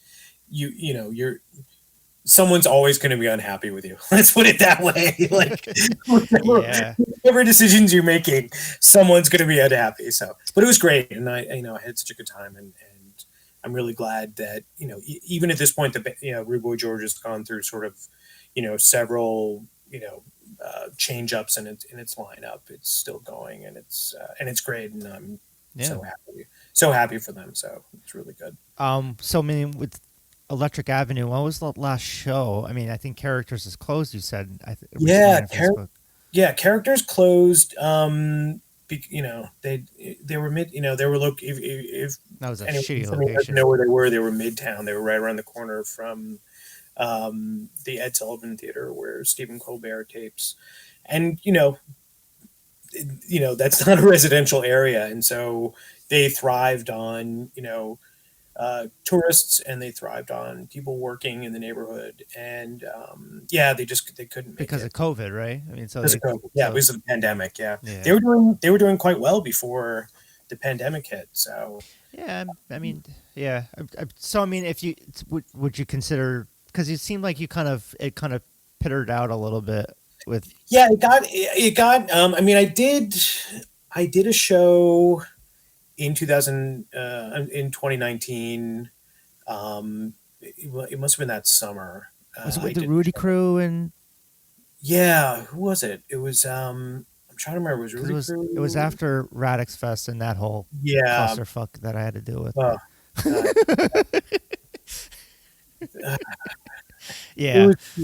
was such a. That was a. We don't need to go. We don't need to go into that. I've already talked about it. Yeah, but yeah. So it was just it was the wrong. I think it was the wrong venue and the wrong time of the year and wrong everything. And I just wanted the birthday party, man. Yes, exactly. But it was fun, But it was fun to do, and I was definitely, planning to, because when I was doing for about a year and a half, 2 years, I was doing it almost every month, and that was it was a lot of work. Yeah. And it was also hard because we were sort of doing the autos model of we were trying to like get people to pay, but not being. And you get drunk people from the bar coming to weasel. Yeah, and it was just the setup for that wasn't exactly great, and I would definitely, for most of the shows, ended up kicking in some of my own money just so I could see it, because I mean there was some people, but it wasn't like it wasn't really a huge turnout, unfortunately, which it should have been. But no, we averaged probably we were probably around, like, if it was really good, I don't know, anywhere from like 40 to like 60 or 70. We had some big shows, but but I mean, they were fun to do, and everybody who was there had a great time, and I enjoyed it, and the people who were there I remember that Chris Murray one. I was supposed to film him that day before the concert thing, and then he ended up being late, and then it was delayed. Then he didn't end up going on till like 1 or 2. I'm like, I can't believe I've been out. Like, I've never been out in New York City at 2 a.m. before. And I'm like, hopefully the PATH train gets back to Jersey City on time. And it was still fun, because then it was like a bunch of like bridal showers showed up, and Chris was playing with. Yeah, that was a great night, and I love Chris. He's fantastic. Um, yeah, it was nice. I remember afterwards, like trying to tell him like he was going somewhere and like he had to end up in Queens or something. I was like trying to tell him how to get there, but he is. I'm not. Of course, he got where he had to go. I'm sure, but Yeah. he's a world traveler. So, but yeah, those shows were fun to do, and I was talking with Ryan Midnight. Yeah, he's been on a few times. Yeah, I'm probably trying to do some stuff with him at Autos when things open up, just because I love that place and it's Yeah, fun. it's where we had the ReadJunk party. Yeah, You right. DJ'd. Yeah. Yeah, exactly. And that's where we had the I don't know if you were there, but that's where we had the first Rude Boy George CD release party. Yes, I was there. Yeah. Yeah, Was it with Scofflaws? Yeah, it was Yeah. it was Scofflaws and Beat Brigade, and that was honestly that was one of the best nights of my life. It was so good. It was Everybody fun. was so good. I think I missed Beat Brigade. Were they on last or first? They were Because they were on last. okay, They were yeah. I think I had two shows that day, so I like went to one show at the bitter end, and then I went and I'm like, okay, gonna, then I went there. And, We went over here and yeah. yeah. But that was a really fun night and that was like a party. Yeah. it was. I mean, what's great about that place is if it fills up, you don't need that. Well, you don't need that many people to fill it up, fill up the back room. But when it's full, it feels great, and it was just a great night. There were a lot of people there that I knew, and I don't know, it was just fun. And that's honestly that's all I ever wanted, and out of that band was just like making music, having fun, and kind of forgetting about everything else. And actually, like Jesse, the guitarist for Rude Boy George, I'm sorry, for Rude Boy George. I got the same thing. I always Blah, blah, blah. tripping over my words. Yeah. Yeah. So he still talks about like that was like that was one of the best, even though it wasn't this huge, huge show in front of thousands. He still says that was one of his favorite nights. He had such a good time. I thought the ReadJunk party I thought would have been the highlight, but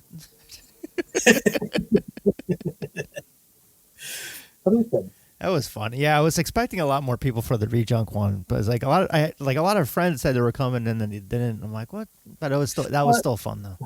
Yeah, no, that was still a great night. And the thing is, it's as all bands know, it's it's hard to get people out.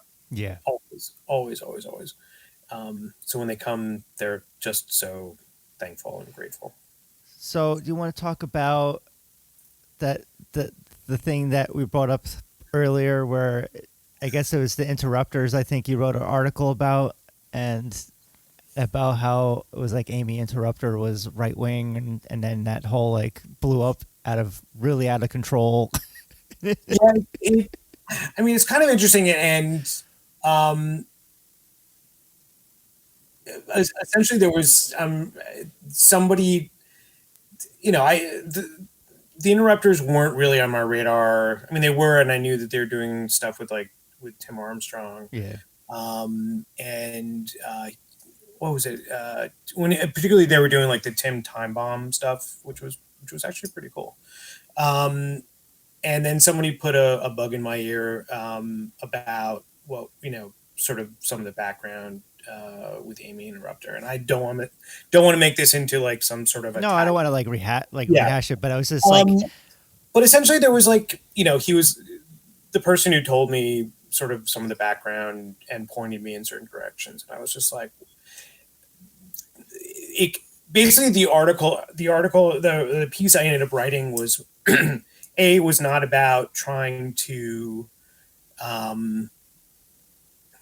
now we would say cancel them. This was back in 2014, but essentially just this is weird. And I thought I was kind of messaging. I guess it was the messaging, and they were like, oh yeah, because they were all like the messaging that I was hearing at the time about the band was like, oh, they're carrying on the two-tone tradition and da da da.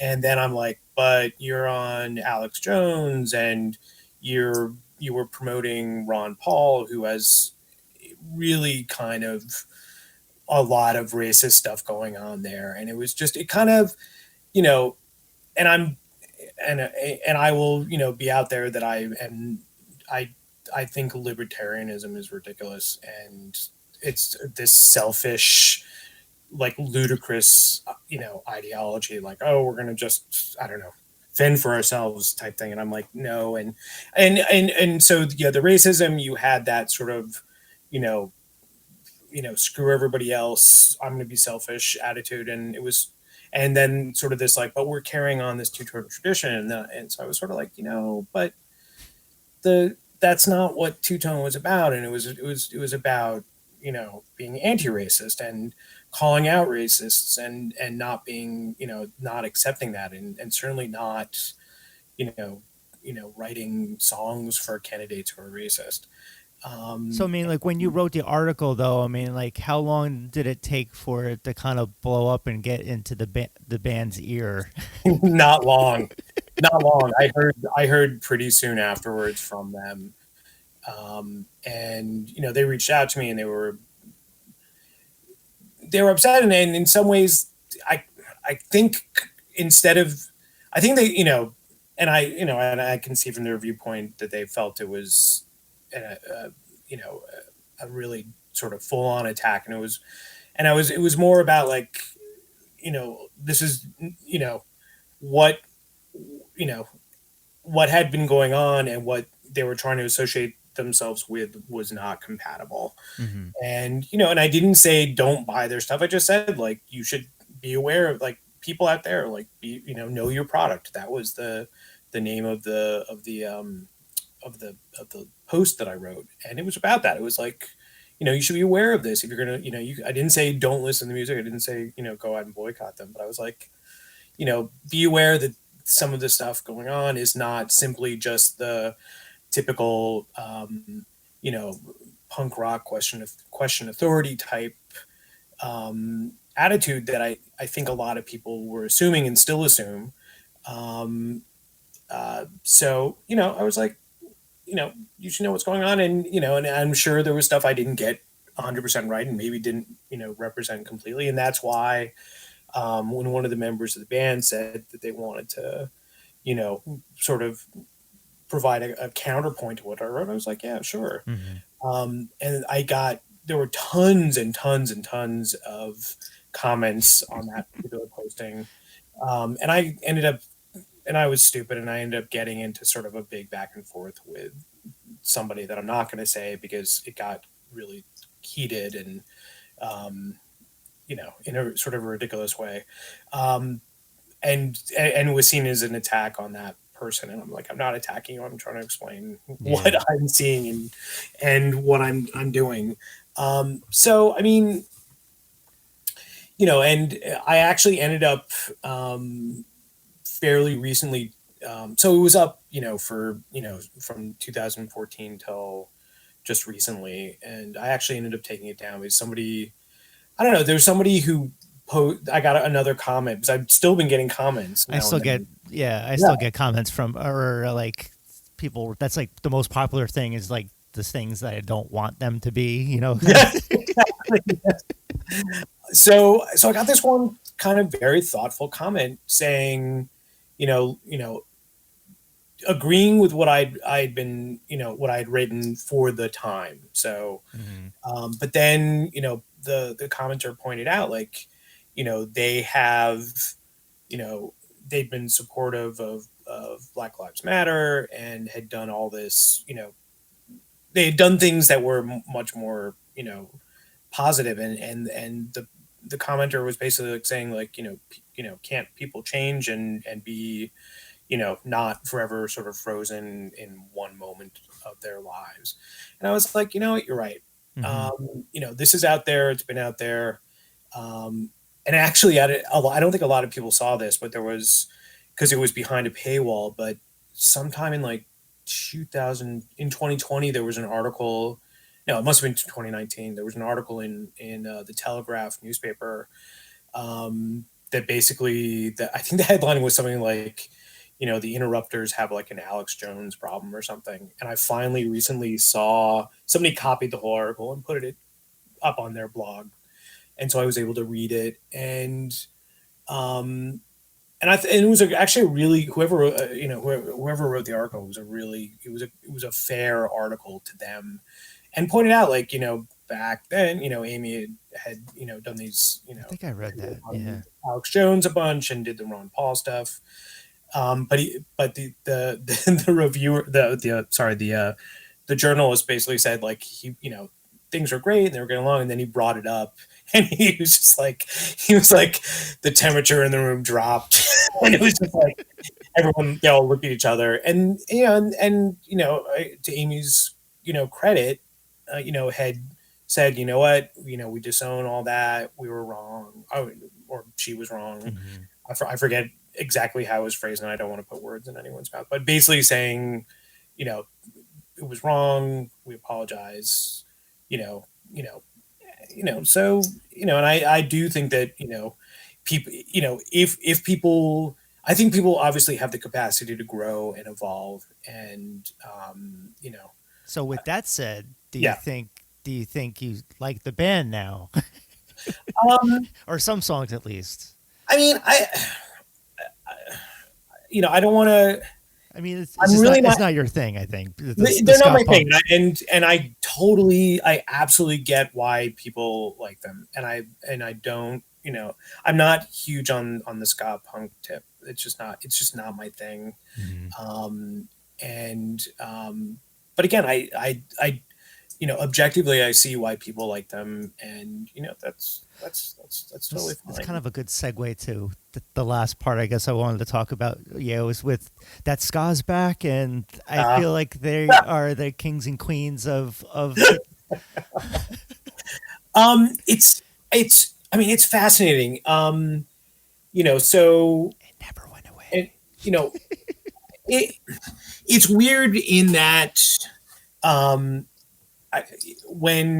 so obviously we're talking about Aaron Carn's book In Defense of Ska, which I reviewed, and I think it's a great book, and it's very funny, and it definitely has some very insightful. Well, I wasn't really particular mentioning him though. I mean, I was just I Well- feel like everyone. I think I'll a lot of the ska bands that are on Bad Time Records and Yes. other are just like rephrasing it to new tone or new Yeah. wave. I'm like, no, that's taken already, and Exactly. and Well, yeah, and I agree with you, but I think his book though became as his book sort of, and particularly because I mean it's a really interesting book because it's part like how it's a love note to Skanking Pickle, like the first ska band that he got into and absolutely loves, and then it's also part sort of like the ska punk band he was in the early 90s was Flat Planet, so it's sort of like some of their crazy road stories and stuff like that, and then it covers some sort of like modern ska bands, like some Toaster stuff, some Let's Go Bowling stuff, but a lot of it's really focused on the ska punk bands, which is fine. I mean, that's his thing and that's what he loves, and a lot of stuff in California. And so he's done an amazing, and because he's a music journalist who has written for like indie alternative weeklies, but also like national publications, he's got some really good connections, and a lot of he was able to get a lot of articles and sort of features about his book that also then immediately sort of latched on to the stuff that was going on with Bad Time Records, which again is great. I'm happy for them. I'm happy for all the bands on that label, and I'm happy for that aspect of the ska world. But it was sort of like you got into some very lazy journalism, because then we were, you were saying them. There were like dozens of these pieces where it was the same thing, like ska's back, but it's only this label, these bands, and it was sort of like, whoa, wait, there are all these other, yeah. there's a lot more going on that needs to be. And it's all the big like websites that don't usually talk about ska that are saying that it's back. It's like it's never fucking left. I've covered it for 25 years almost now, and like it's always been around. And I get some of the bands trying to rephrase it but I think of it more as you're a Moon band or you're an Asian Man Records band. Like I associate, like if I know the label, I will go look up the other bands and see if that's my cup of tea. You know, that's how it was back in the day. I don't know how. I mean, it's kind of different now with the label structure because, like, look at Epitaph or other bands. Like, they have so many variety of bands. So it's not just like a ska label. So I mean, with what Ska Punk Daily and Jump Up are doing right now with the that's just gonna be ska. So at least it's like it's ska. And same thing with Bad Time Records. It's like it's just gonna be strictly ska punk. Right. Which is good. And I like that. Yeah, and I think we were discussing this the other day, like on social media, just about how it kind of has that feel of the late '90s.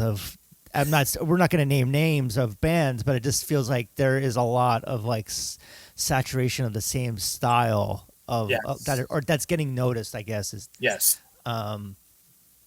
which is okay, but at the same time, it's okay in a sense that I think. Make you explore the other bands out there, right? At the same time, it's like the same shit over and over again. But exactly. Now I have to say, I'd been really kind of a little bent out of shape because, like Brooklyn Vegan had been. It seemed like there was just sort of this direct line from like Bad Time Records into Brooklyn Vegan, and I was getting kind of like tired. It was like that's all they were covering was ska music.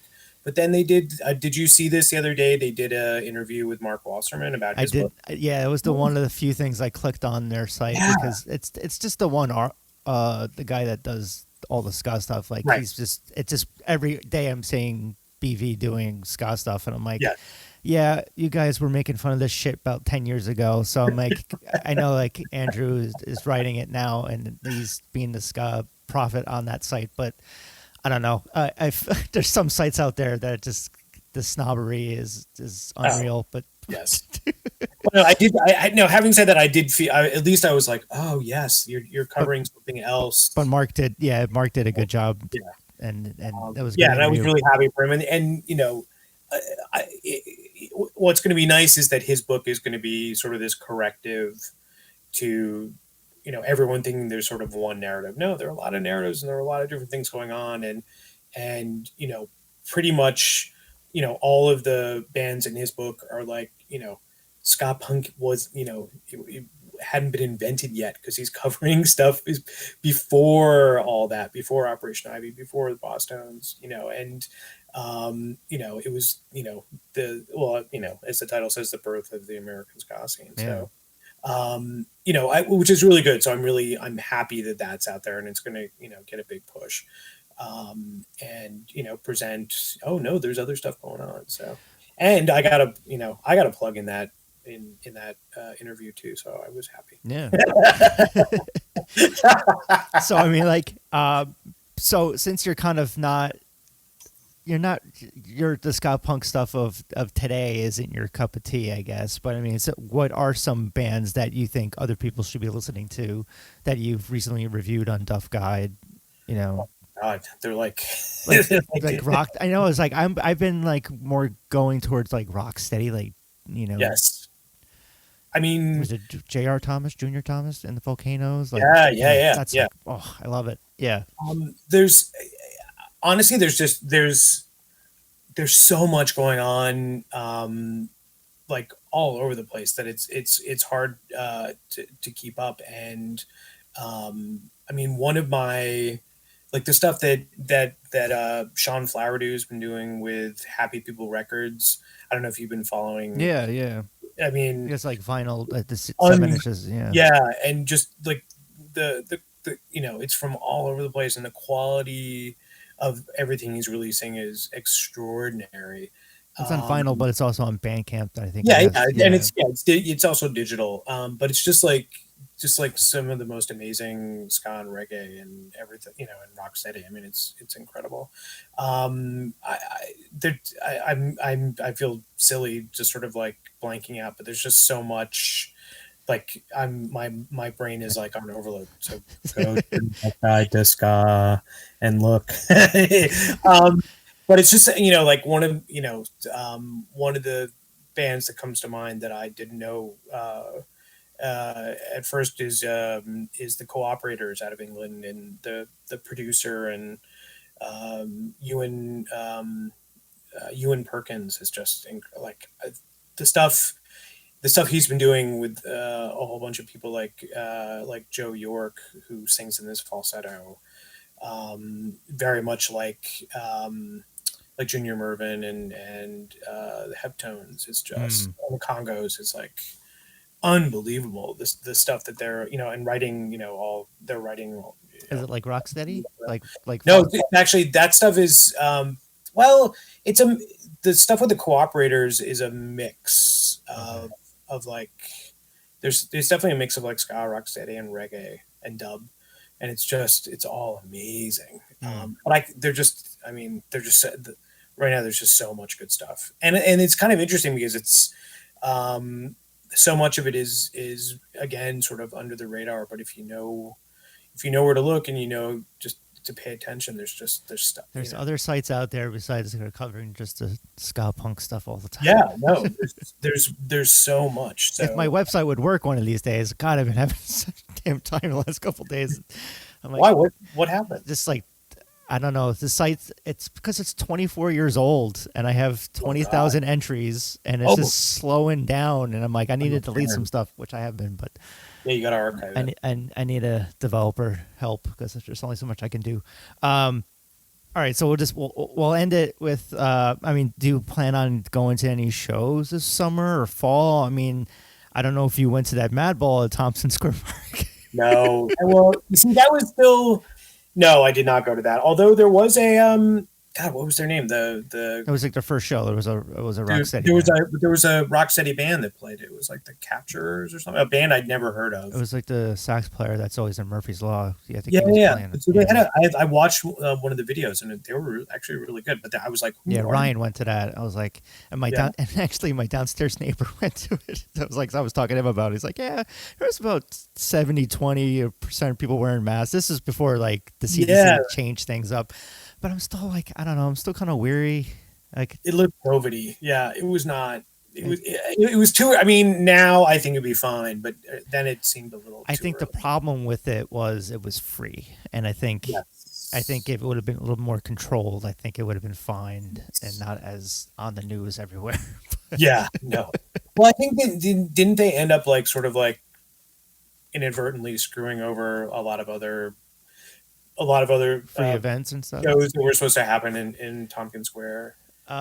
Yeah, I mean, I don't know what happened after that. I know they were having permits looked at because some of them were kind of questionable with what they put down, or that's what it was reported. Right. But then the production people were countering that, I guess. I don't know, but I know there's a lot of. It's weird just seeing like now there's just daily news of shows and tours being announced, and it's like, wow, it's getting back to what it was, and hopefully it stays that way if people get fucking vaccinated.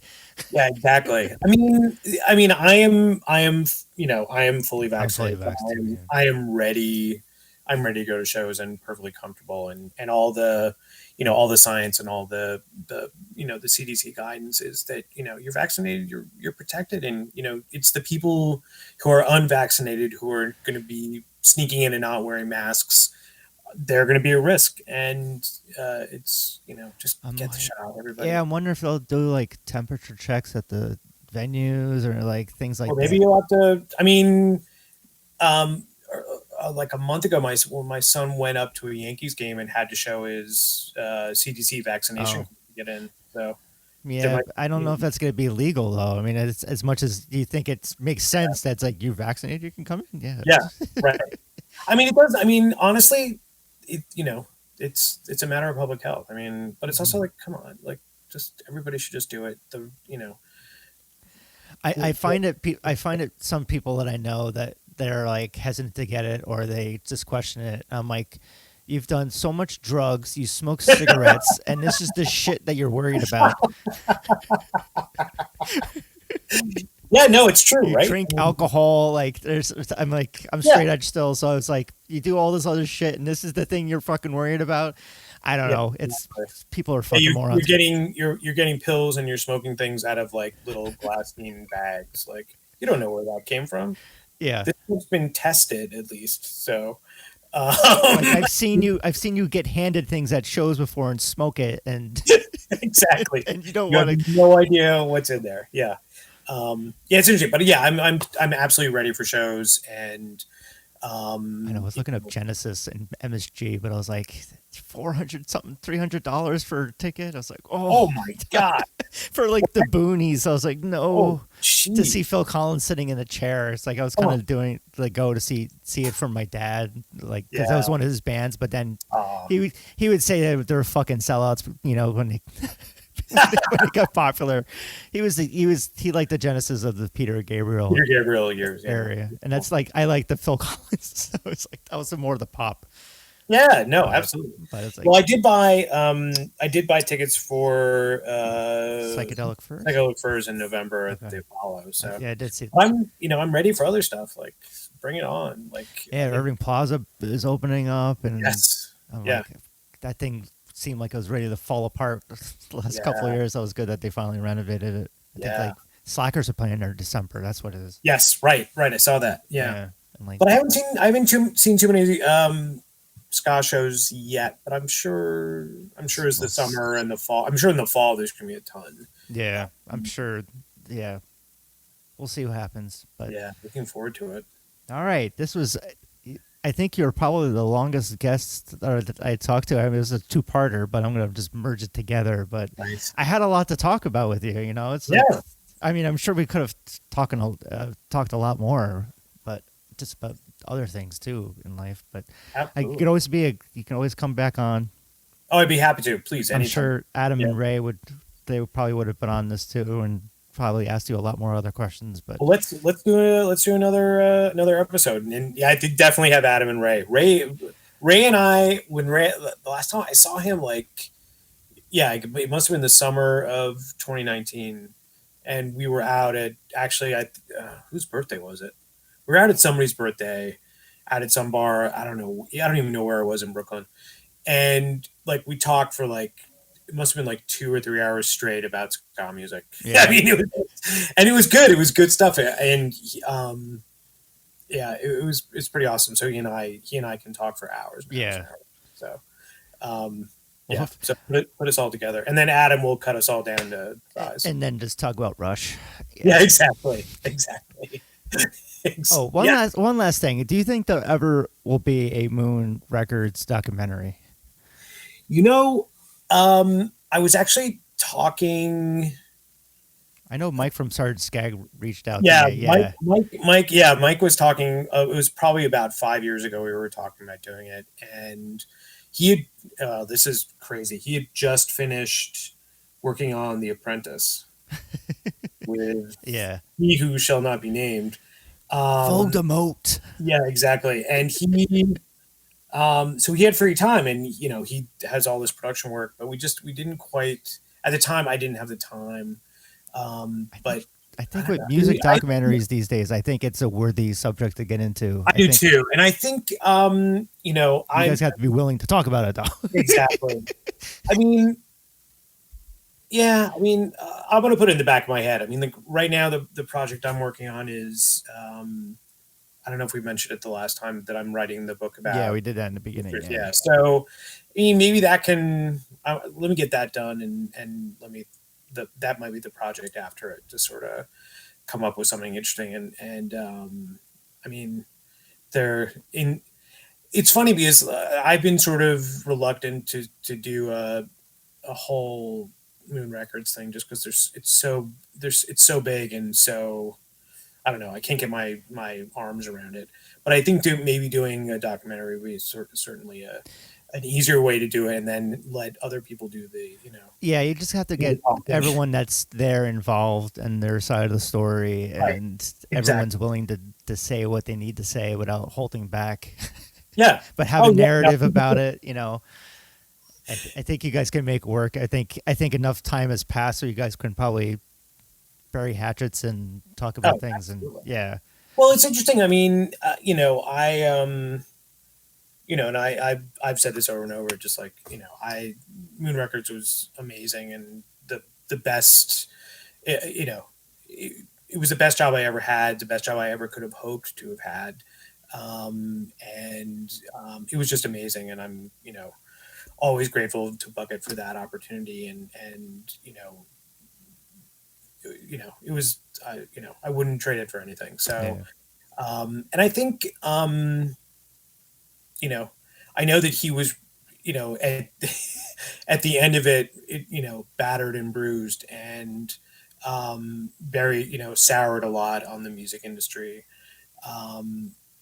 But he accomplished, the label accomplished some amazing things. And, he has a very, he has an incredible legacy. I mean, just look at what he was doing on social media, just saying like, "Oh, I have shirts. I want to replace." Yes. He sold I bought one. I'm like, I never got that one before. So it's like he was selling it on the Toasters Facebook page that people want. I bought one too. Because, well, also, that New York City ska image is just so iconic, and it was the Walt Jabsco of Moon Records. It was like, that was our logo. Our, represented everything that was going on in this New York City ska scene, and it was so amazing. And the shirt I had, disintegrated. The original one I had years ago disintegrated. So I was so happy just to have it. And I think, I think that there's so anybody who was around back then who likes ska music, they have at least a couple of Moon Records. Stickers, pins. Yeah, they have something. They have merchandise. The pencil sharpener. Yeah, exactly. They have stuff. And, they had at least one band, if not many, that they liked on that label. And it was a big part of a lot of people's lives. And there's the legacy is a good one and still strong. And I would like, I'm really glad that Bucket was doing that, and also brought back some of the other, the other logos, and is, selling some of this stuff. There's I don't want to use nostalgia, but because that's sort of, but there is sort of a nostalgia for that. There was some good stuff going on, and I'm honored and thrilled that I was part of it. So, yeah. So where can people find you? On Duff Guide? You're on Instagram and social. Yeah, I'm on Instagram as Duff Guide to Ska, and Facebook Duff Guide to Ska, and the blog is actually at duffguideska.blogspot.com. Buy a domain name just for. I know. Redirect. I try to go as cheap as possible. What's it, $15 a year? I know. It's pathetic. I will. I know. I need to rectify that. Just a little redirect or something. I don't know. I know. I am shamed. You have shamed me. Brian. I'm spending $100 and my site doesn't even fucking work right now. So Blogspot's probably a way to go. Exactly. Yeah. Anyway, you just put Duff Guide to Ska in your search. In the Googles. Yeah, exactly. All right, Steve. Thanks a lot for talking with me for 2 weeks in a row. Absolutely. It's my pleasure. No, sorry. The one episode. Yeah, one episode. Magic of digital editing. All right. Yeah, and I'm happy to come back. Great. And do more. So. All right. Everyone go buy his book on Amazon too. Yeah, thank you. All right. All right. Take it easy. Bye. You too. Thank you. Bye-bye. Bye-bye.